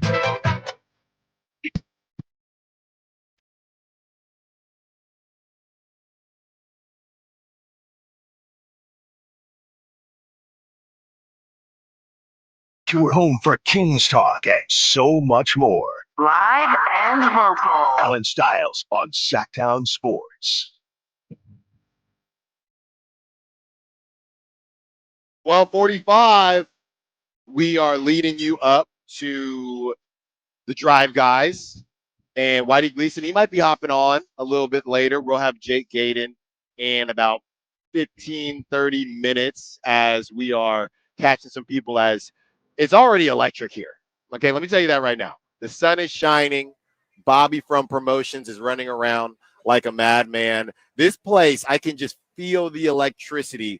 This place is going to be rocking. So like I said, come on down. Even if you don't have a ticket to the game, you know the vibes are going to be right. We're also going to have game night at Tom's Watch Bar. If you want to stop by Tom's Watch Bar, say what's up to Scott Marsh and interrupt him during the show. I'm sure he'd love that. So it is quite the celebration, if you will. Real quick, Styles, does Bobby have his 10,000 towels out there? Bobby is he doesn't have the towels yet, but I do have, and you can see on the YouTube, he might have I don't know if he's got them today, but we got water bottles. Okay. We got water bottles that are, going to be rocking and rolling. And if you want one of those, I've been using them. I'm staying hydrated. So a lot of stuff being given away. And hopefully, okay, I guess you didn't tell me about that. Well, I'm just saying, you can come on down after the show. All right. Well, you can come say what's up. All right. So let's see what happens tonight. And hopefully it is a great intro to Markelle Fultz. Now, we already have some of an intro from Markelle Fultz from one Zach LaVine. Zach LaVine had some things to say from his time with Markelle Fultz about Markelle Fultz being pretty darn talkative. Here it is. I know Markelle because he was younger. He went to UW. I'm from Seattle, so I've seen him before. I've worked out with him in the offseason. Great guy, great teammate. He took the flight, actually. His first game was at New Orleans, the last New Orleans game we played, and he was probably the most talkative guy on the bench, telling guys what to do with, defensive coverages and pointing things out. So he's very vocal, and I think we need somebody like that. He's always been one of my favorite guys in the NBA. So now starts the typical question of, hey, it's great that he's vocal. How vocal can you be when you're, one, new to a team, and two, you don't really know how much playing time, someone's going to be getting? I don't want to overanalyze it too much, even though that's kind of my thing. I just think it's a good note. And for Zach, who hasn't been on the team too, it's the same thing we've been hearing about this team for years now. The vocal aspect, that leader, right? We dealt with it when you had De'Aaron and when you had Mike Brown. I know Trey Lyles has kind of been that guy, and JaVale McGee had some things to say on these airwaves. So I got a pretty low bar just as far as my expectations for Markelle Fultz to be that dude. But I do think it's a great note. I do think it is something that could help, and we'll know more once we actually see Markelle Fultz on the floor. And Kyle, you have sound from Markelle Fultz reacting to it, and Markelle Fultz also talking about how vocal he is. That's just something that I've learned to do as a point guard. Also, just coming from Orlando, being with a lot of young guys, I had to just be that voice on the floor, and I feel like communication is one way to help your teammates out and let them know where you're at, and to be able to pick up and just build confidence with your teammates. So it's second nature for me. It's something that I feel like can go anywhere. And I think as long as I continue to do that, I think it's something that's contagious, and I hope that everyone continues to pick that up, and we preach that. Well, we're definitely going to need that on the defensive end. And to hear him say that as a point guard when this team has kind of been lacking point guard play is really refreshing. And we love what Malik Monk has done. And it's not even – look, some people don't think that Malik Monk is a point guard, period. I'm not necessarily in that camp. I think that he has to grow as a point guard, but you still needed a secondary ball handler, and you just didn't have that. Keon's not there yet. Devin Carter's definitely not there yet.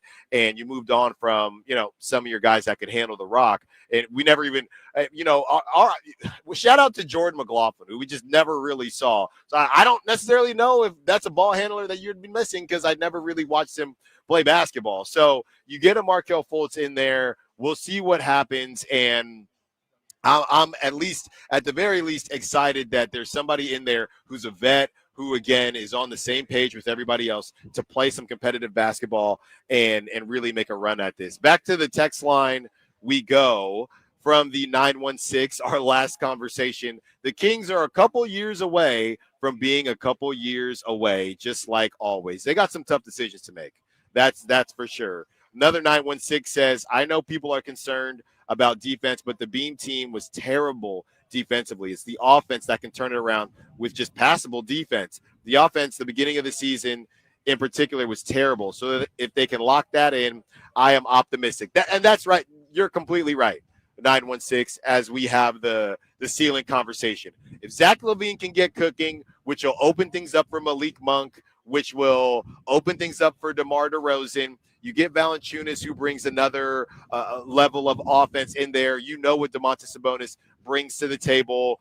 Jake LaRavia can hit some shots. If Keegan Murray continues to do what he's been doing, he's loved the year 2025 so far. If you can get those things, or at least some of those things, maybe you don't get all of those things taken care of, or at least some of those things, I think you're on to something, 916. Again, as you know, there are conversations about will this team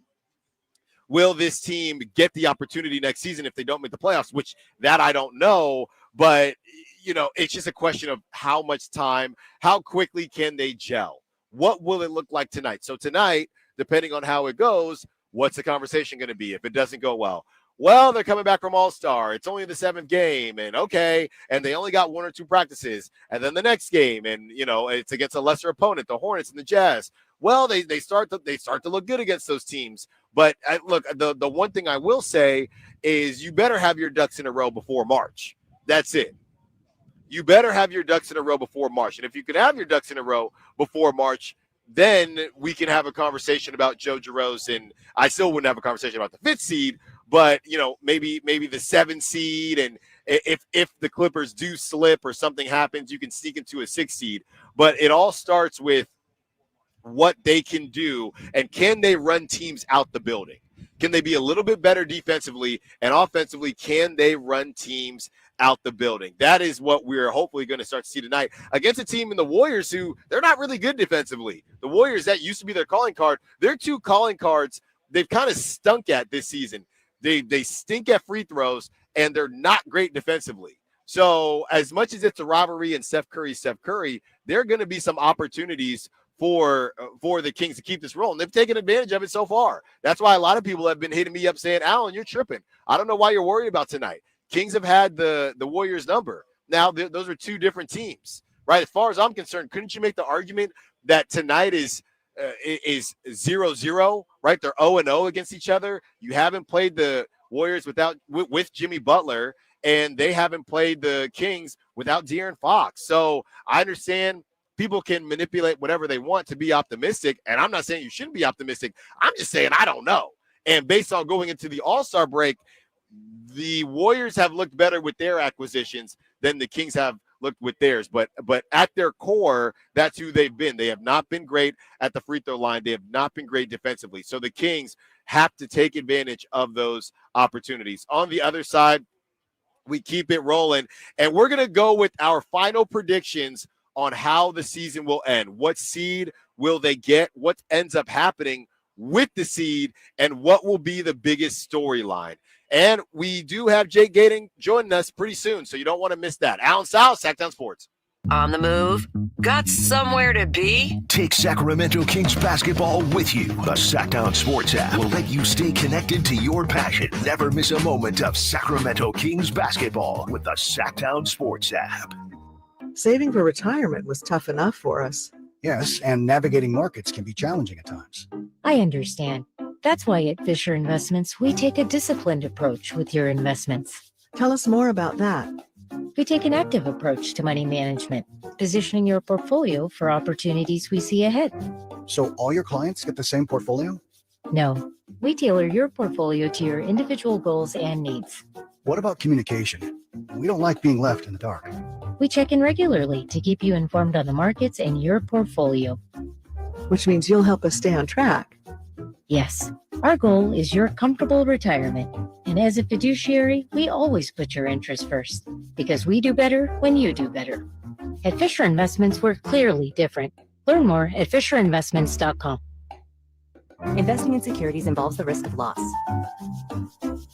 Dunks, threes, buzzer beaters. There's so much NBA happening. I gotta keep up. Easy there. There's a better way to NBA with the NBA app. Wait, really? Follow your favorite teams and the league's brightest stars. Be on the ball with real-time stats and scores. Yeah? And go behind all the drama with new docs and shows. Are you kidding? Catch every swish, dunk, and bucket. All of this, all in one place, all for free. Thank you. There's a better way to NBA. Download the app today. Available on the Google Play, Apple app, and Android stores.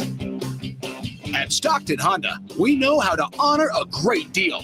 Like right now, during our President's Day sales event, you can find star-spangled savings on some of our best models. Why not stop in today and see for yourself? Save thousands with low APR financing and great lease rates on over 500 new Hondas at Stockton Honda. Anytime, anywhere, it's all here. StocktonHonda.com. What sets Ashton & Price apart from other injury law firms? I'll tell you. From beginning to end, all important legal decisions are made directly between our clients and their experienced local attorney. A gate agent flying the plane, the receptionist performing surgery, not a chance. There's simply no substitute for the unique power of the direct attorney-client relationship offered by Ashton & Price. And there's never a fee until we win, and between you and me, we win a lot. Remember, for the best advice, don't think twice. Call Ashton & Price. Why choose a Sleep Number smart bed? Can I make my side softer? Can I make my side firmer? Can we sleep cooler? Sleep Number does that. Cools up to 8 times faster and lets you choose your ideal comfort on either side. Your Sleep Number setting. And now save 50% on the new Sleep Number limited edition smart bed. Limited time. Exclusively at a Sleep Number store near you. Learn more at sleepnumber.com.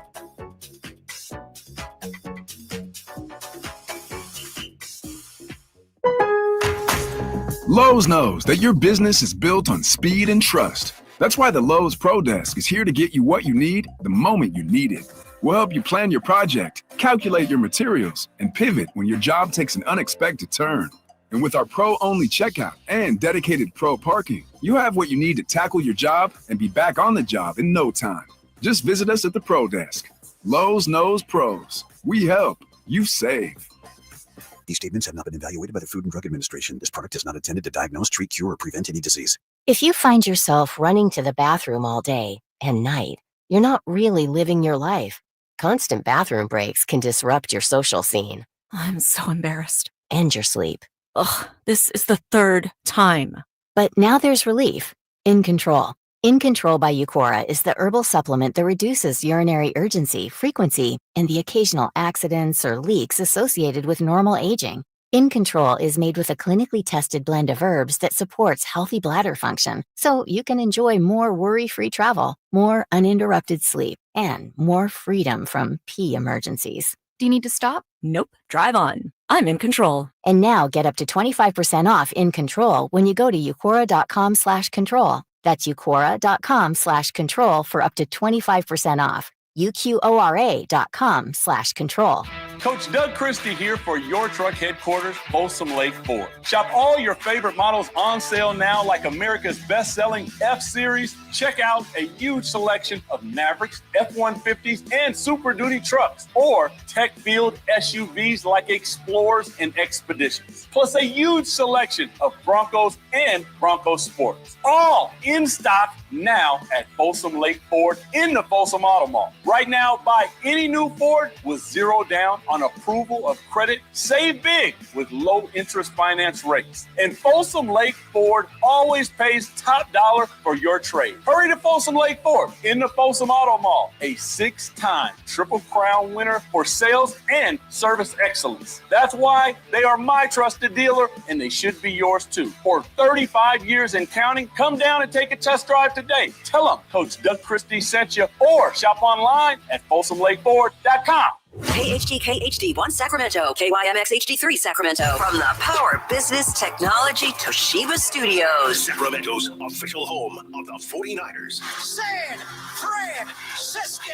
Sacktown Sports, 1140.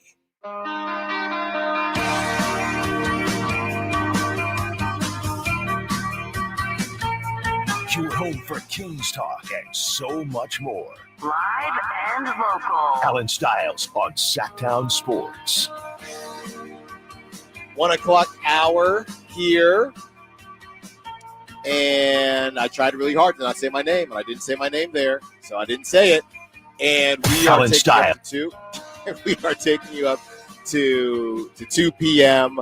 And it's time. It is time now to get our final predictions, okay? And I know I've essentially said and Frank on the Sack Chat is asking, where is the show being done at? Yes, Frank, we are outside Doco right now. If you are in the area, if you are in the building, come say what's up to your boy.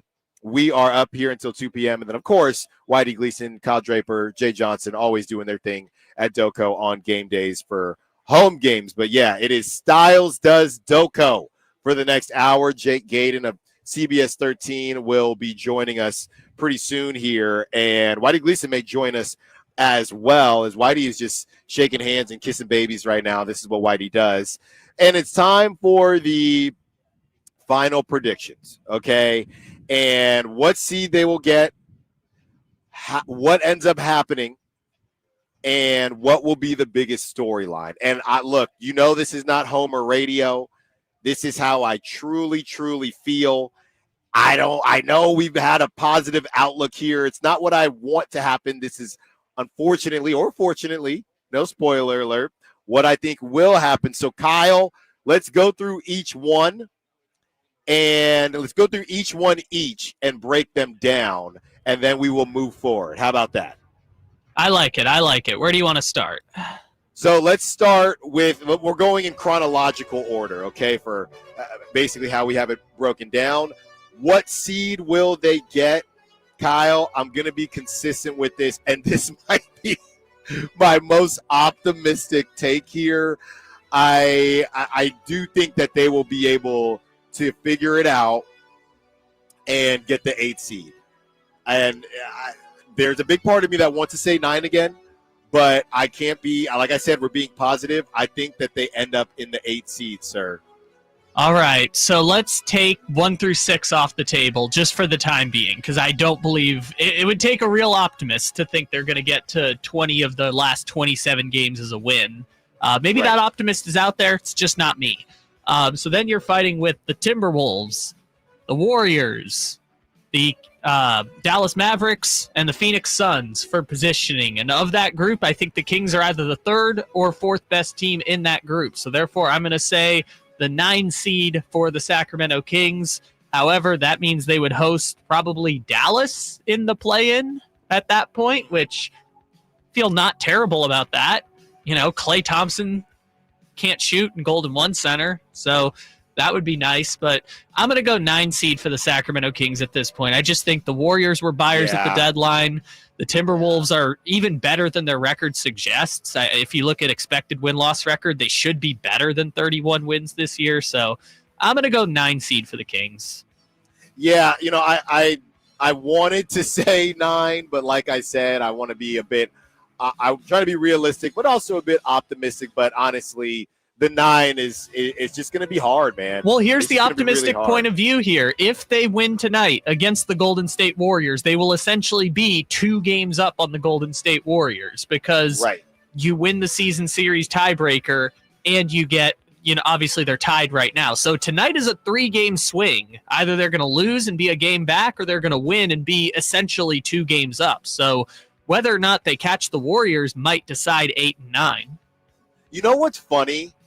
If let's say the Kings, going back to the idea of blowing up the Kings if things don't work out, right? What's crazy to me is that if the Kings got the 9 seed and lost in the first game, somehow, some way, I think there would be a large, not to say it wouldn't happen, but I think there would be a larger appetite to keep it together versus if they got the 8 seed and lost 2 games. If they got to the 8 seed and lost 2 games, I think they would definitely blow it up. I would feel pretty confident that some moves would be made, whether that's DeMar DeRozan or whoever it is. If they got the 9 seed, you could make the argument, well, they didn't have a lot of time, and there were a couple opportunities. And, you know, the Warriors, they go and get Jimmy Butler, and a couple teams made some other moves. You know what? You could make the argument, you give them enough time, and, you know, they could be in a better spot next season. But if they lose 2 in a row, I think it would be so crushing that the front office would be more likely to blow it up. Am I crazy with that? I think it depends on who they lose to, right? If, say, they play Minnesota in the first one on the road. Let's say they get the 8 seed, like you said. They play Minnesota on the road. That's a tough game, tough matchup.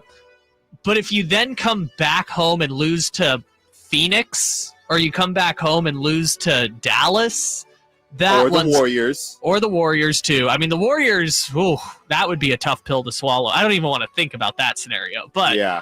I think it just depends on who they end up losing to. Like, that's the tough part about this whole conversation. Which is crazy. Which is a crazy thing to say. Yes, because one game should not determine the entire direction of your franchise. But in professional sports, sometimes that's what happens, and it's kind of crazy. Yeah. But obviously there were 80 games that led up to that one game that gave you an inclination of where they're at.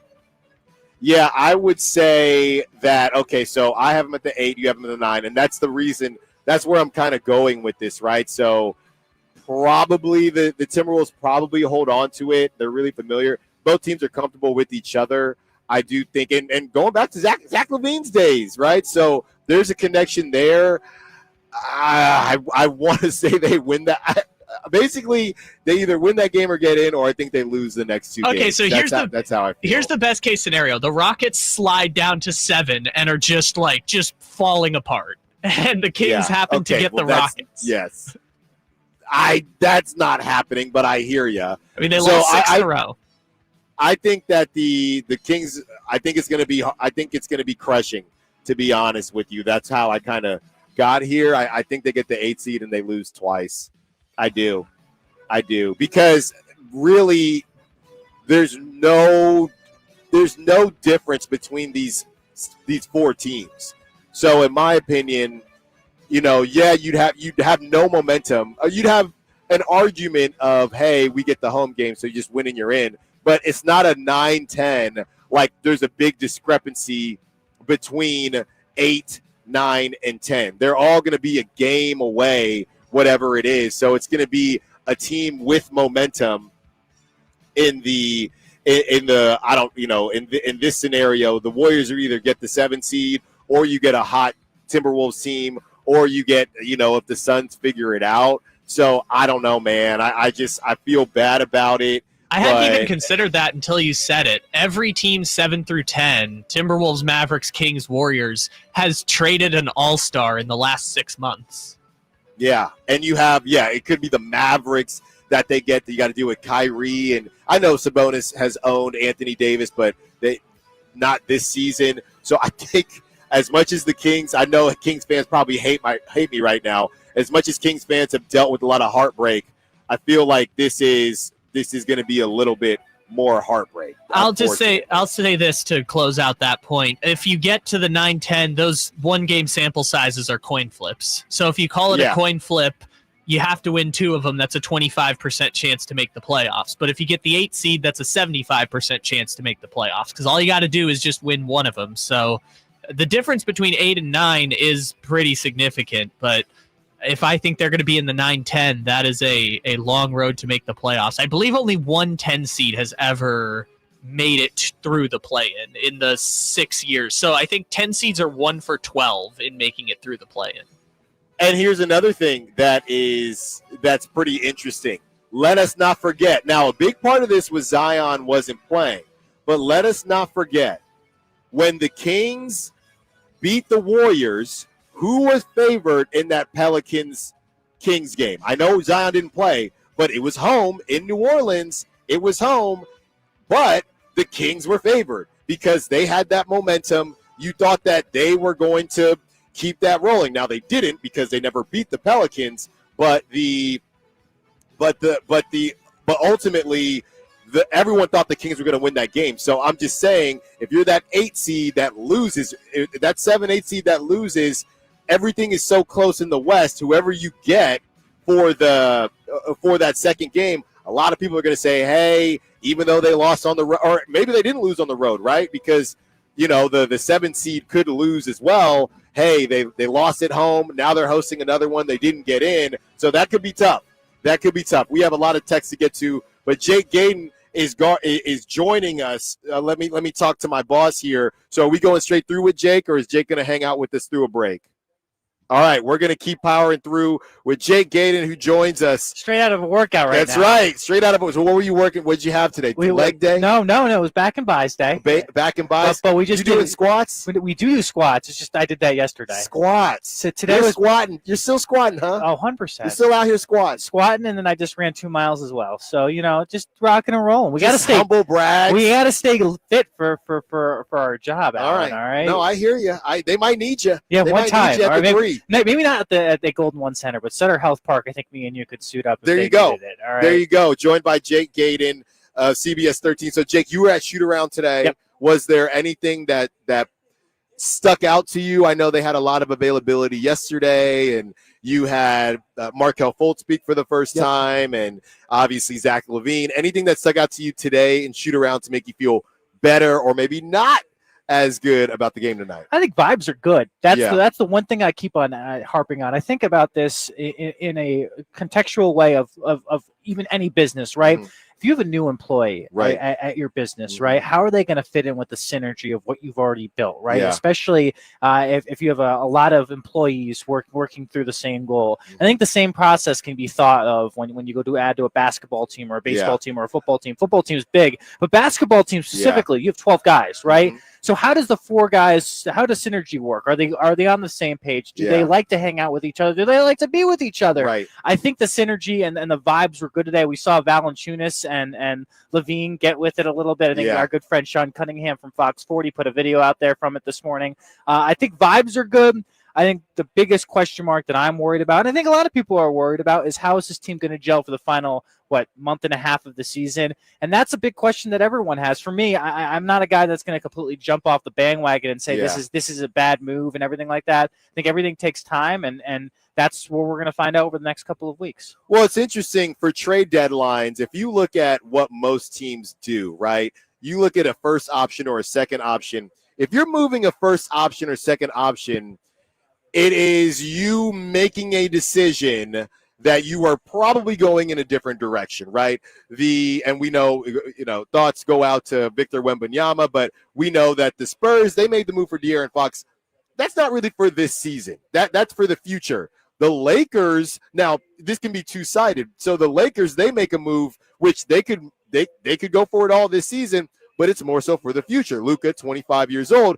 On the other side, the Timberwolves made a move to then go for it all this season. But you don't typically see the Kings, they moved. I mean, let's think about it.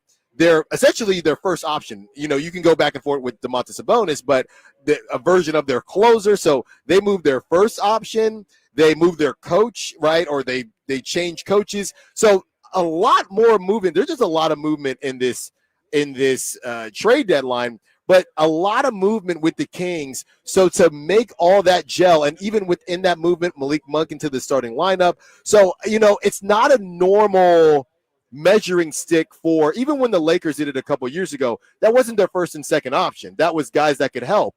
The PJ Washington and Daniel Gafford with the Mavericks, their first and second option. So I don't really know what to expect. It's a short period of time for the amount of moves that the Kings have made. I agree with you, and I think you're fast forwarding with what you wanted to do. You had this core that you thought was going to be Keegan, Domantas, and Fox, right? And now we've moved off of that, where it looks like now it's going to be Sabonis, Keegan, maybe DeMar, maybe Zach LaVine. Right. You don't have this core anymore. They put all their chips into the pile. I think something that I don't think it's talked about more is I think this roster is more talented top to bottom than it was 2 years ago. Yeah. I think there is much more depth in what they had. The thing that they had 2 years ago was a little bit more chemistry. But if you're looking at this team compared to what they have on paper from 2 years ago when they made that playoff push to this year, I think the talent, there's more talent there. I think putting it all together is what the conversation is about. I think they can do it, though, Allen. I know you said that this is the year of change, right? It's literally the year of change within Sacramento. Yeah. You fire your head coach, you get rid of the star player that was the most tenured guy on your roster. The people are calling for the GM and the assistant GM to be fired. People are asking Vivek what's going on a consistent basis. I think when you look at this team, then this next week, these first 5 games will tell you what this team's going to be like down the stretch.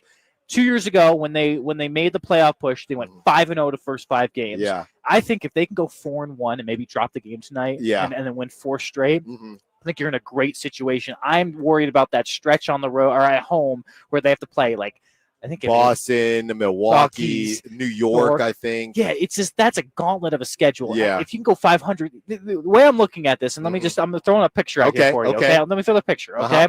You go 4-1 in the first 5 games. You go 500 in the next 12 to 15, and then there's that last East Coast swing plus 3 games at home, where I think that's like an 8-game, 9-game stretch. I think if you go 7-2 or 6-3 in that time, you'll be looking at a 7 or 6 seed, maybe an 8 seed if you go a little worse than that. Yeah. I don't think this top 10 is changing, Allen. I think it's the order might change. I think Dallas might dip a little bit because of the injuries.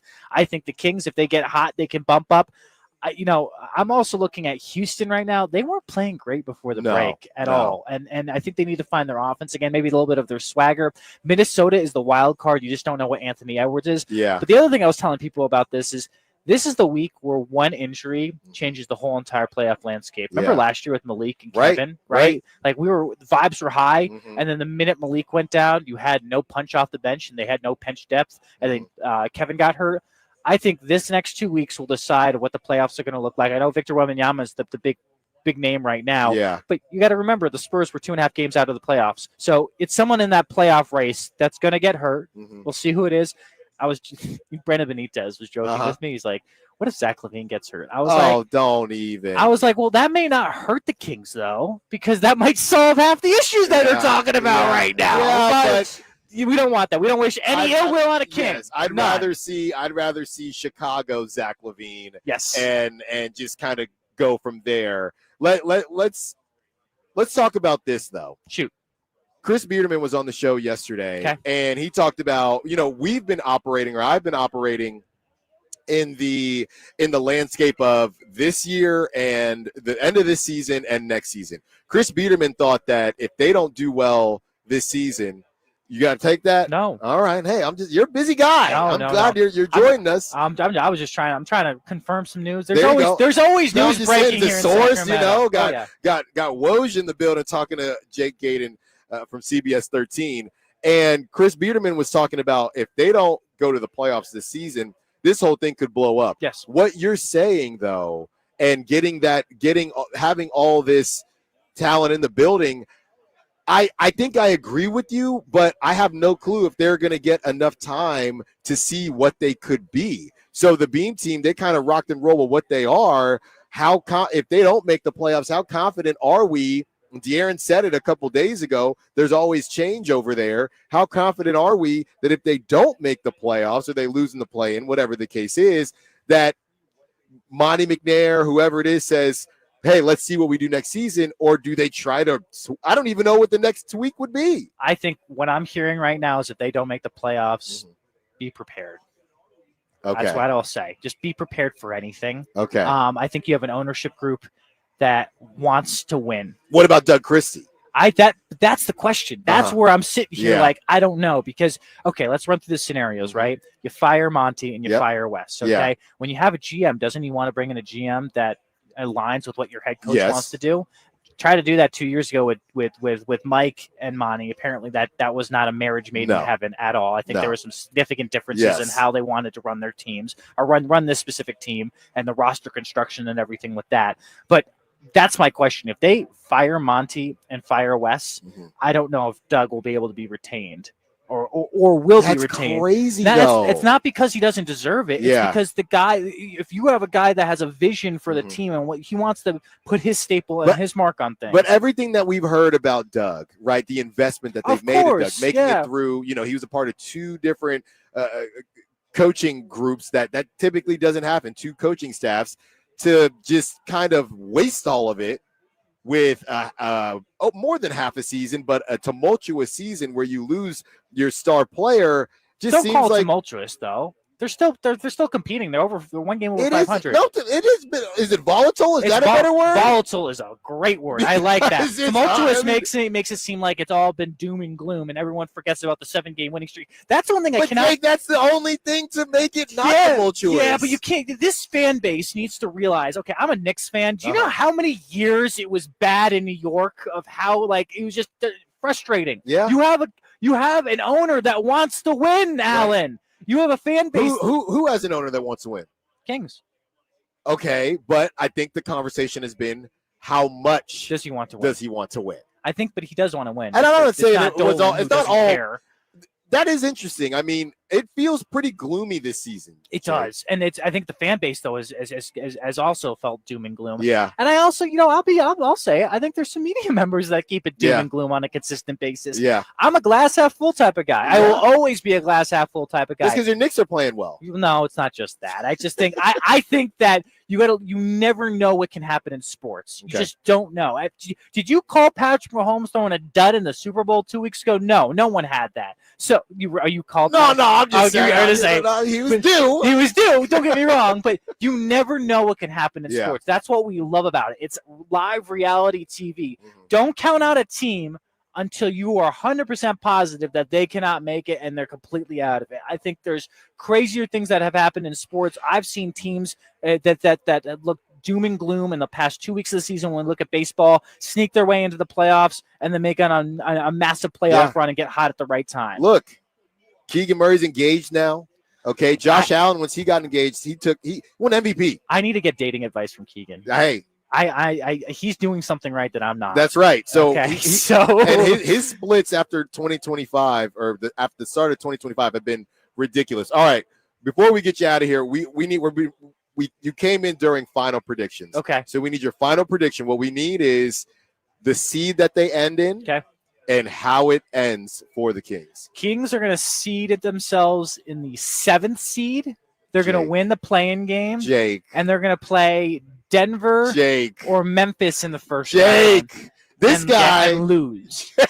All right. I was going to say, let's just send them all the way to the Western Conference Finals. I think they make the 7th or 8th seed. They win that first game. Oh, get out of here. Who we got this here? This guy said, go Warriors. No. I said, what's up? But no. No. 7th or 8th seed. Mm-hmm. And if they get a 9th seed, so be it. But this is me being the optimist that I am. 7th or 8th seed, they'll get this. They get in, and they'll play either. I don't think it's going to be Houston. It's going to be Denver or Memphis in that first round. And they'll lose round. Now, if it's Denver, though, they get swept. If it's Memphis, I think it's 5 or 6 games. If they get Houston somehow or another and they get into that 2nd seed again, like they were a couple weeks ago, that can go 7. Yeah. I could see. It's all about matchups. Yeah. I can tell you one thing, though. Okay. If they get the 8th seed, they will be swept by the OKC Thunder. Yes, right? No question about it. That's the one to avoid. I still think they're making the playoffs. Okay. I think they are. I really do well, think they look, are. the theme of the show was optimism, and Jake is helping us out with the optimism. Jake, hey, thank happy you Friday, so much. my guy. Hey, we'll see you at the game tonight. Hey, all right? go on another 2-mile run. I know you got to get another one in. You're doing 2 a days right now. I'm going to do a protein shake first. Is that okay? Yes. Is that okay? Yes. Peanut butter?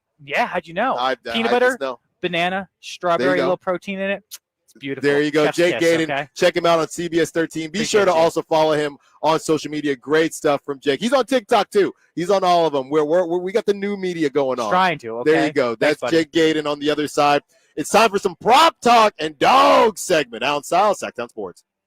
All guests and callers join us from the Folsom Lake Honda hotline. Folsom Lake Honda, your one-stop Honda shop. Come check out Capital Casino, Sacramento's #1 poker room with the most variety of table games in the region in a safe and friendly environment. Plenty of well-lit parking available, conveniently located in downtown Sacramento. And remember, Capital Casino has the best food, the best service, and the best action. 411 North 16th Street in downtown Sacramento. For more information, log on to capital-casino.com, and please gamble responsibly. 1-800-GAMBLER. Elk Grove Honda reports that Honda has earned 3 coveted 2025 Car and Driver 10 Best Awards for the 3rd year in a row, honoring the Honda Civic, Honda Accord, and Honda CR-V.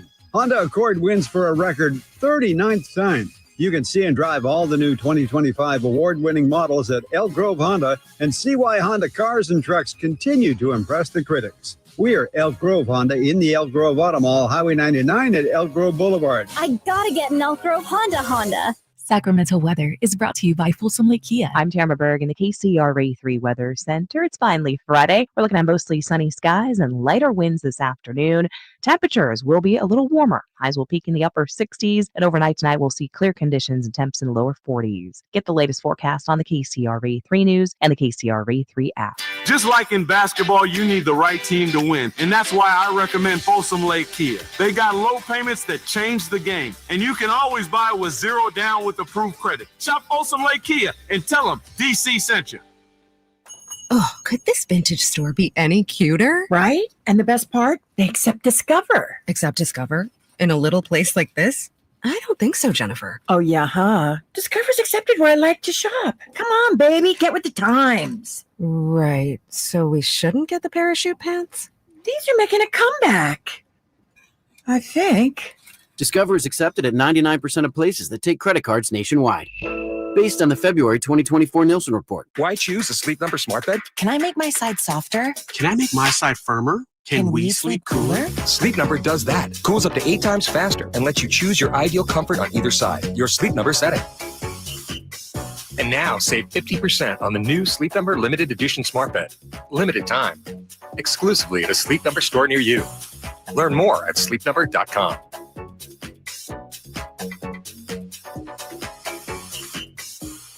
Sacramento's premier country music festival, Country in the Park, is coming back May 16th and 17th at Cal Expo with Bailey Zimmerman, Billy Currington, Cole Wetzel, Nate Smith,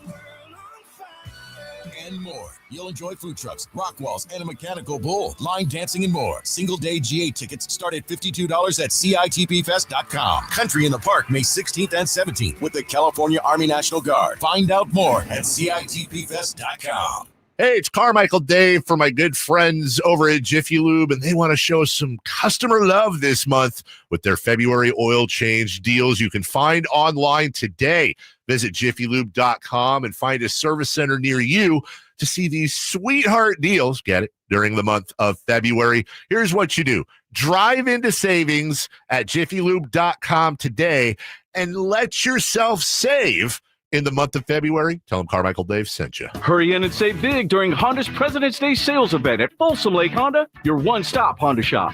Hurry in and save on our best selection of new Hondas. Each is priced to sell now. Folsom Lake Honda is your one-stop Honda shop for great pricing on a giant selection of new CRVs, HRVs, Civics, and Accords with low finance and lease options. Plus, get an instant cash offer for your trade. Get to Folsom Lake Honda or go to FolsomLakeHonda.com. Folsom Lake Honda, yeah, your one-stop Honda shop. High Voltage Live boxing action returns to the venue on March 8th as Uppercut Promotions presents Thunder Showdown 2 with 8 big fights on the bill featuring top-level veterans and the best in up-and-coming new names. Scheduled fighters include names like cruiserweights Blake McKernan and Sean Miller. It's a night of great boxing action you won't want to miss. It's Thunder Showdown 2 coming March 8th to the venue at the Thunder Valley Casino Resort. Fight cards subject to change. See Thunder Valley website for scheduled lineup.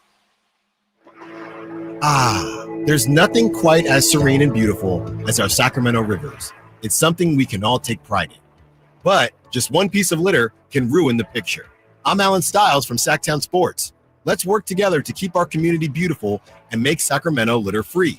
Clean rivers don't just mean beauty. They mean healthy fish, safe swimming, and a vibrant ecosystem.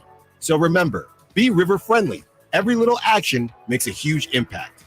Visit BeRiverFriendly.net now to be a part of the difference. Golf to Go is brought to you by the Hagen Oaks Golf Super Shop. Here's Frank LaRosa. You're faced with a long shot in the heavy rough. Now what? Jessica Marksberry writes in Golf Magazine that while hybrids have made these shots a bit easier to deal with, lengthy shots from heavy rough are still a significant challenge. Top 100 teacher Tina Toombs says the first thing you need is loft and a specific mindset over the ball. You need to hold onto the club firmer with your left hand to prevent the club from grabbing the grass. You can elect to play in the back of your stance or play it forward. Now, playing it forward makes the swing a bit steeper so it can stay open more and the ball comes out of the rough better.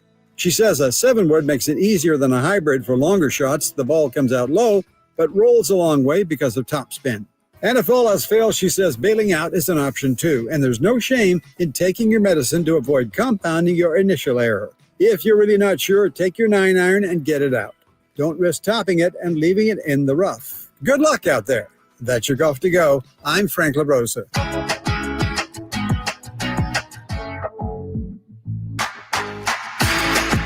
Your home for Kings talk and so much more. Live and local. Allen Stiles on Sacktown Sports.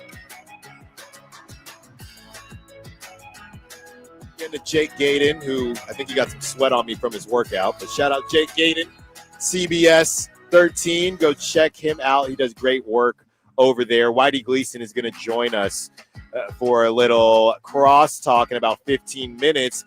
But we were in the middle of our prediction conversation, Kyle. And now with Jake, now that I'm talking to Jake, now I don't want the Kings to lose 2 games. If I'm going to have them in the 8th seed, I don't want to do that to the Kings fan base.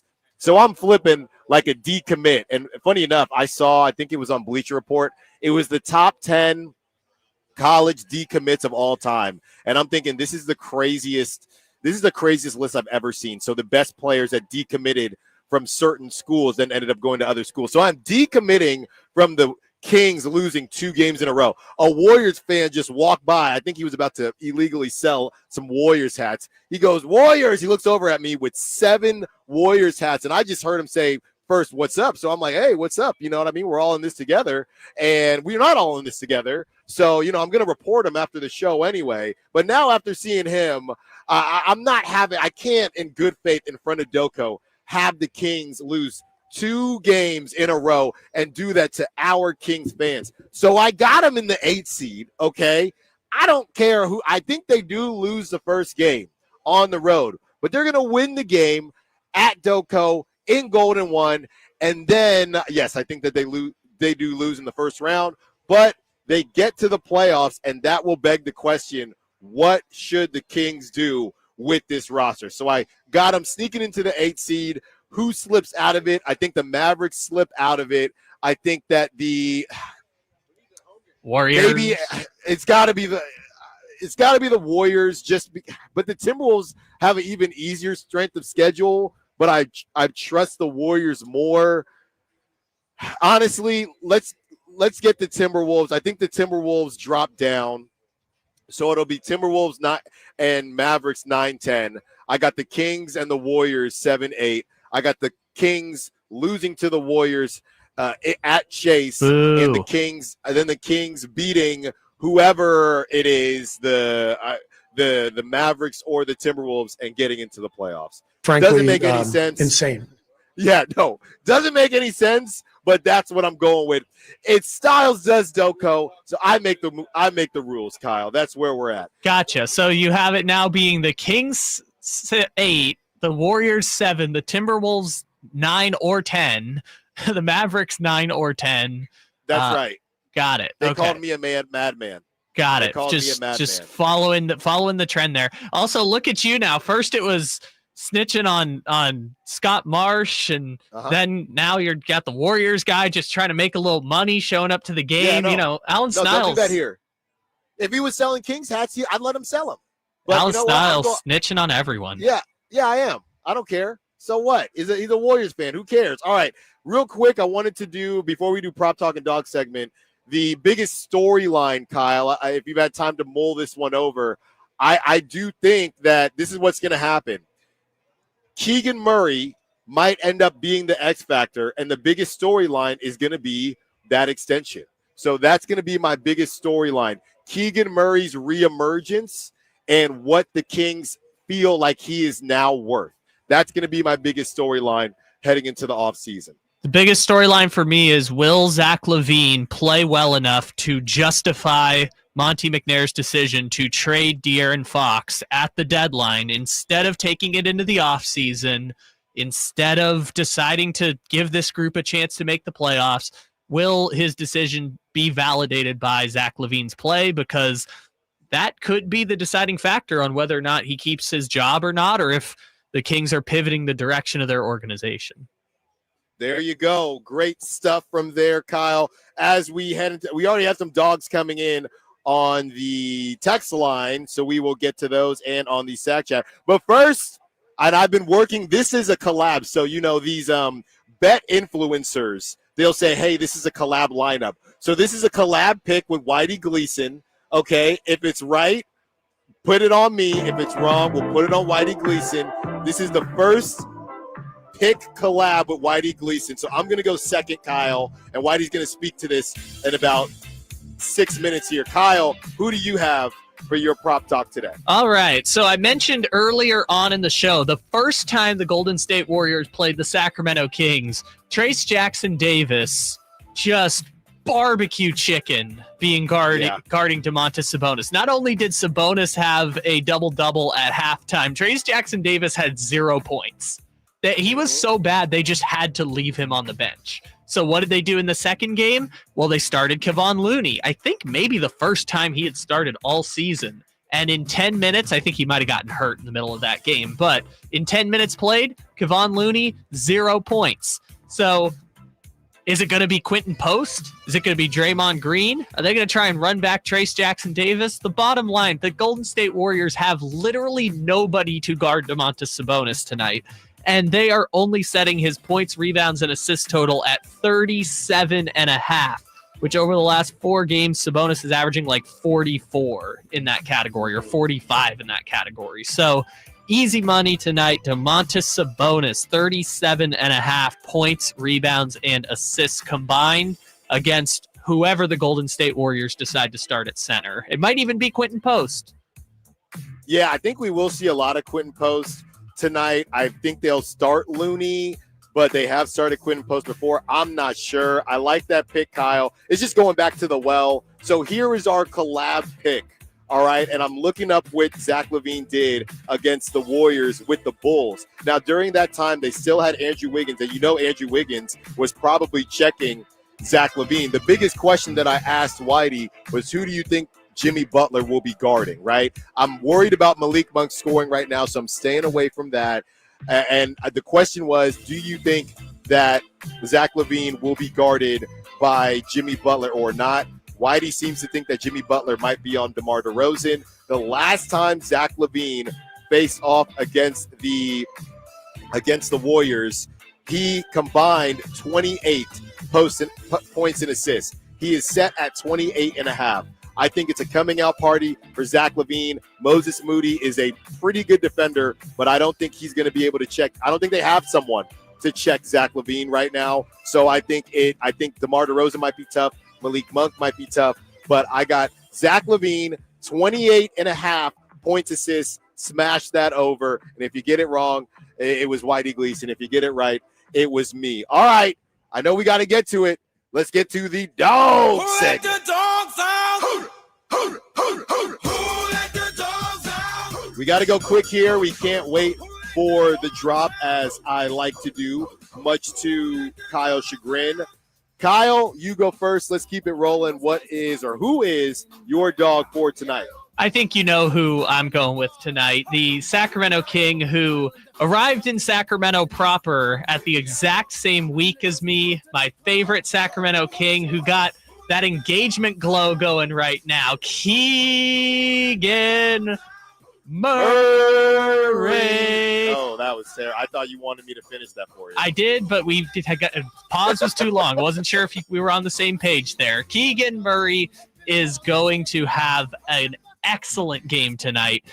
He's going to be probably guarding Jimmy Butler, I would imagine. I know they're going to do the Steph double teams and rotations and screen swaps and all that stuff, but Keegan Murray is going to be having himself on both ends of the floor an incredible game. And as I mentioned in our grades, since January 1st, he's shooting 47% from the field and 37% from three. Keegan Murray, one of the best players on the Sacramento Kings.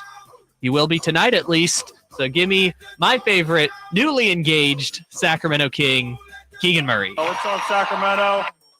I'm going to go with a guy who, if you don't feel good about our Zach LaVine pick or Kyle Sabonis pick, or you're looking for another one to add to Prop Talk, Keon Ellis kills the Warriors. So Keon Ellis, I don't know if they're going to spam the double teams tonight or if Steph Curry's going to be on Ellis Island.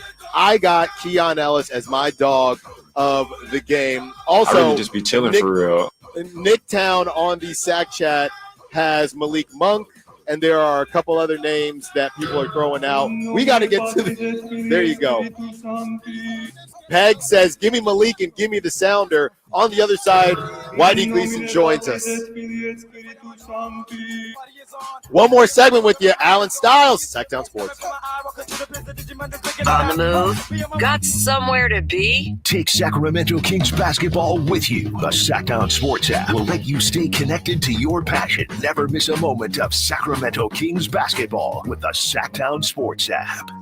What's up? We're talking to Chad Hoblet of Hoblet Dodge Chrysler Jeep Ram in Woodland. Chad, tell me what's going on for the President's Day sales event. Something I didn't think I'd see for a long time. Right now, you can get 0% financing for 72 months on the luxurious 2024 Jeep Wagoneer S, the 2024 Grand Cherokee 4x8, or the 2024 Dodge Hornet. I'm sorry, Chad. I thought you said 0% financing. I must have heard wrong. And what's the Jeep Wagoneer S? Nope. 0% financing for 72 months. Everyone's excited about the all-new Jeep Wagoneer S because it's sporty, fun, and all-electric. Plus, you can't miss the Hoblet Certified Pre-Owned Supercenter with over 220 vehicles available and 40 starting under $20,000. When was the last time you heard of 0% financing? You'd better hurry before they realize what they're doing. Search, select, and save through their whole inventory at HobletDodge.com. Unbeatable prices, unbeatable selection. Nobody beats Hoblet, period. 0% APR for 72 months on select vehicles for well-qualified buyers through Stellantis Finance. $13.89 per thousand borrowed, at least 5 available at each offer. See dealer for details. Drivers who switch and save with Progressive could save hundreds. With that kind of money, you could go big time and switch to the expensive shampoo with amino acids. Sure, you don't know what those are or why you need them, but it sounds very impressive.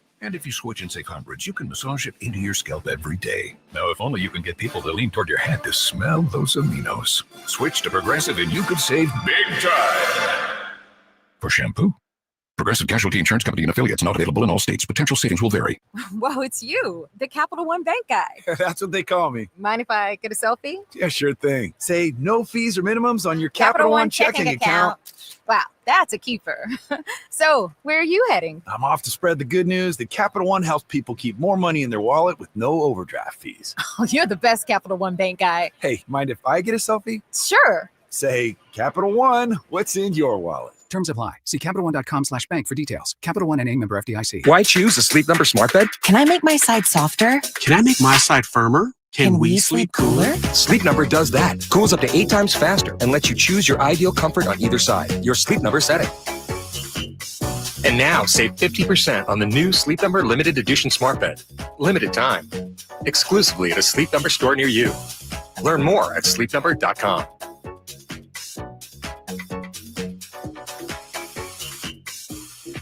Wesley Financial Group is not a law firm. Do you find yourself stuck in a timeshare? Get the real facts about the timeshare industry and your options for cancellation. Chuck McDowell, founder of Wesley Financial Group, has put together a free information guide that reveals the secrets the timeshare industry doesn't want you to know, including the 5 ways to get rid of your timeshare. Call now and get this timeshare cancellation guide absolutely free. Call 800-235-5588. That's 800-235-5588. 800-235-5588. Hey, Mom, I've been meaning to talk to you about some new COVID information I saw online. I read that Black folks like us with certain conditions like diabetes, heart disease, mental health conditions, or being 50 and older, like you, are at high risk. Boy, you sound like a commercial. I'm just saying. I know you love your ginger teas and essential oils, but remember, there are treatment options for COVID-19. I promise if I get sick again, I'll call my doctor to ask about my options. Visit WeTalkWeRise.com to learn more. Brought to you by Pfizer. ZipRecruiter is the place.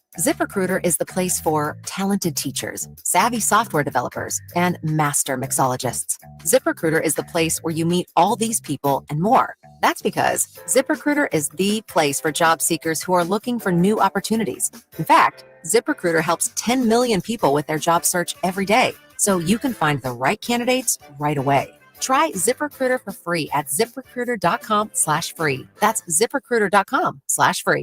Hello, Sacramento. I'm Emron Pilati, owner of True Sports Cards and Collectible Store here in Rockland, California, and the host of the True Sports Cards Show that airs right here on Sacktown Sports 1140 every Saturday from 10 to 11 a.m., where we discuss the latest trends, hottest products, and deliver exclusive interviews with other industry leaders. And don't forget to visit our shop, True Sports Cards, at 6661 Stanford Ranch Road in Rockland and see what we have for all your sports card and memorabilia needs.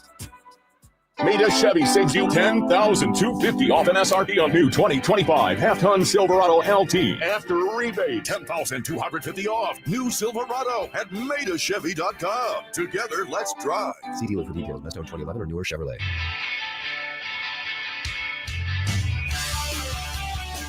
Allen Stiles You can join the show by texting 916-339-1140. on Sacktown Sports. Whitey Gleason joins us. Hello. As we take you up to 2 p.m. It's been a lot of fun. Thanks again to Jake Gaden. Thanks again to all the texters and the Sack chatters. Final predictions. Look, I was talking to Bobby, our promotions guru, and he said, man, Allen, your journey to force yourself to give the Kings the 8 seed was quite the ride, and I'm here now. Yeah. I'm here now, Whitey. Where are you? You just resent Bobby because he's a better baseball player than you. Well, that's also true, and he wears his ring everywhere, and I'm tired of it. I don't want to see that anymore. I'll give my Kings prediction for the second half. The Kings are going to go 20-7 the rest of the way.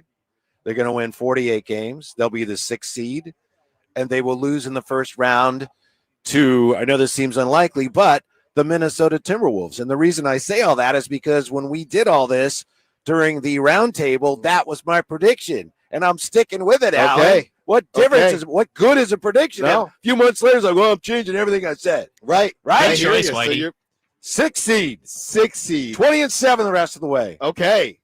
So tonight's a must win. They're going to go 20-7 whether they win tonight or not. Okay. But it would be nice to win this You're game right. tonight. You get off on the right start as far as the Warriors are concerned. kind of a small sample size on both ends, but they have looked better with Jimmy. People were worried about the fit, not playing as fast, but ultimately, the whole idea, that what's funny about these teams is they get older and there's still ideas about them. Now, the Warriors, they do still have the free-flowing offense, but they're not the Warriors from 2016. So I don't think that oh my goodness, it's going to change. I don't think it was as big of a switch or a transition as a lot of people thought it would be. The thing that stands out to me about them is now they got Podziemski and Curry and Moody and Butler and Draymond Green, your starting lineup. Yeah. That average is like 6'5". Yeah. 6'5", because Draymond's 6'6" and Jimmy's 6'7", and then Steph's 6'2", and the other guys I think are 6'5", whatever. So we're gonna see the king size combo tonight, right? Yeah, that's what Dwayne on the text line had been clamoring for. So Kyle and I have been going back and forth with, do they, Trace Jackson Davis? I don't really know what his future holds, but they tried Trace Jackson Davis the first time against the Kings. He got destroyed. Yeah, they tried Kevon Looney, and I think he was a bit better. That's when we really started to see Quentin Post show up, but you don't think that they, even for this game, DeMontis Sabonis isn't the biggest dude in the world. You think they just rock with Draymond Green at the 5? Well, I think that's their starting lineup that Steve Kerr says they're going to stick with for a while. Yeah. We'll see. That's just their starting lineup. It's a great point you make about Looney, because when he came in the last time they played, he actually looked like he was playing well, but I think he got sick, right? They had to take him out. So we'll probably see him tonight. But I think this super small lineup, they'll start with him. Yeah, and funny enough, Monty McNair said, teams are going to have to adjust to us. It's almost as if the Warriors are trying to do that, which they've kind of always did with the small ball thing. Yeah. And it was Andre Iguodala, and we're just going to run you out the building. And then all of a sudden, what's funny about that? Then all of a sudden, these 6'9" dudes just started getting created that can also run and shoot. And right. It changes everything. We can't do that anymore because this 7-footer can also run with us. The Evan Mobleys of the world and guys like that. You a fan of small ball, Allen? I don't know why I asked that. I'm gonna be the bigger man in this situation and just skip on over that. I'm kidding, because you're my buddy. Are you? The Warriors thing, and I've gotten some flack for it, with my past with the Bay Area. Are you believing the Warriors, or am I giving them too much credit from a small sample size? Believing them about how well they're playing and yes, everything. I don't think they're going to beat. No, I don't think they're going to win the championship. I don't think they're going to beat the Oklahoma City Thunder. I don't think they would beat the Nuggets. I think if they get lucky and avoid them, and you get a Rockets team or you get a Grizzlies team, okay, we'll see. I don't think they'll win the whole thing, but are you buying them as they could be pesky, or do you think the same way there's a coach bump, do you think this is a Butler bump?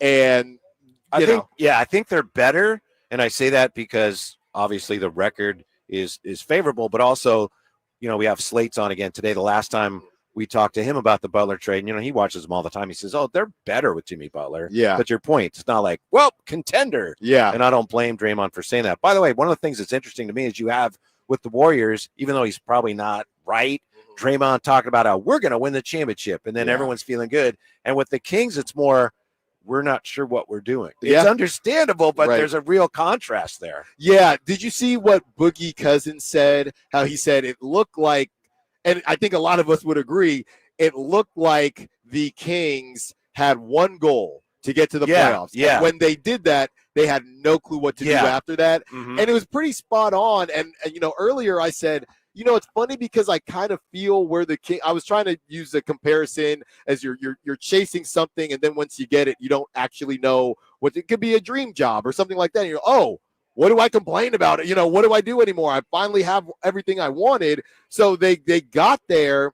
Didn't really seem like they had a plan. I kind of agree with Boogie, but at the same time, I was trying to give them some grace because, if it's been so long, there's not really a lot of time to think about what happens after, but it was very clear that they did not really know what to do and what the next steps were, and that's why they essentially ran it back. I think they ultimately just miscalculated because the Beam Team year, they thought they were maybe better than they were, and they weren't able to, they thought Vezenkov was going to be a real addition to that team. Yeah. So last year was more of a, all right, maybe we need to do something more major. So then you go out, get DeRozan, and then you got all of a sudden, there's the Fox drama. So I think they've been they got, kind of surprised by some of the stuff. And right now, I think the rest of this year into the summer is going to be about, all right, what are we doing? So fans don't know, and I'm not sure, they're going to see where this goes with this group, with Doug, and then they'll probably have to reassess come summertime. Joe Giroux on the Sack Chat said it feels like the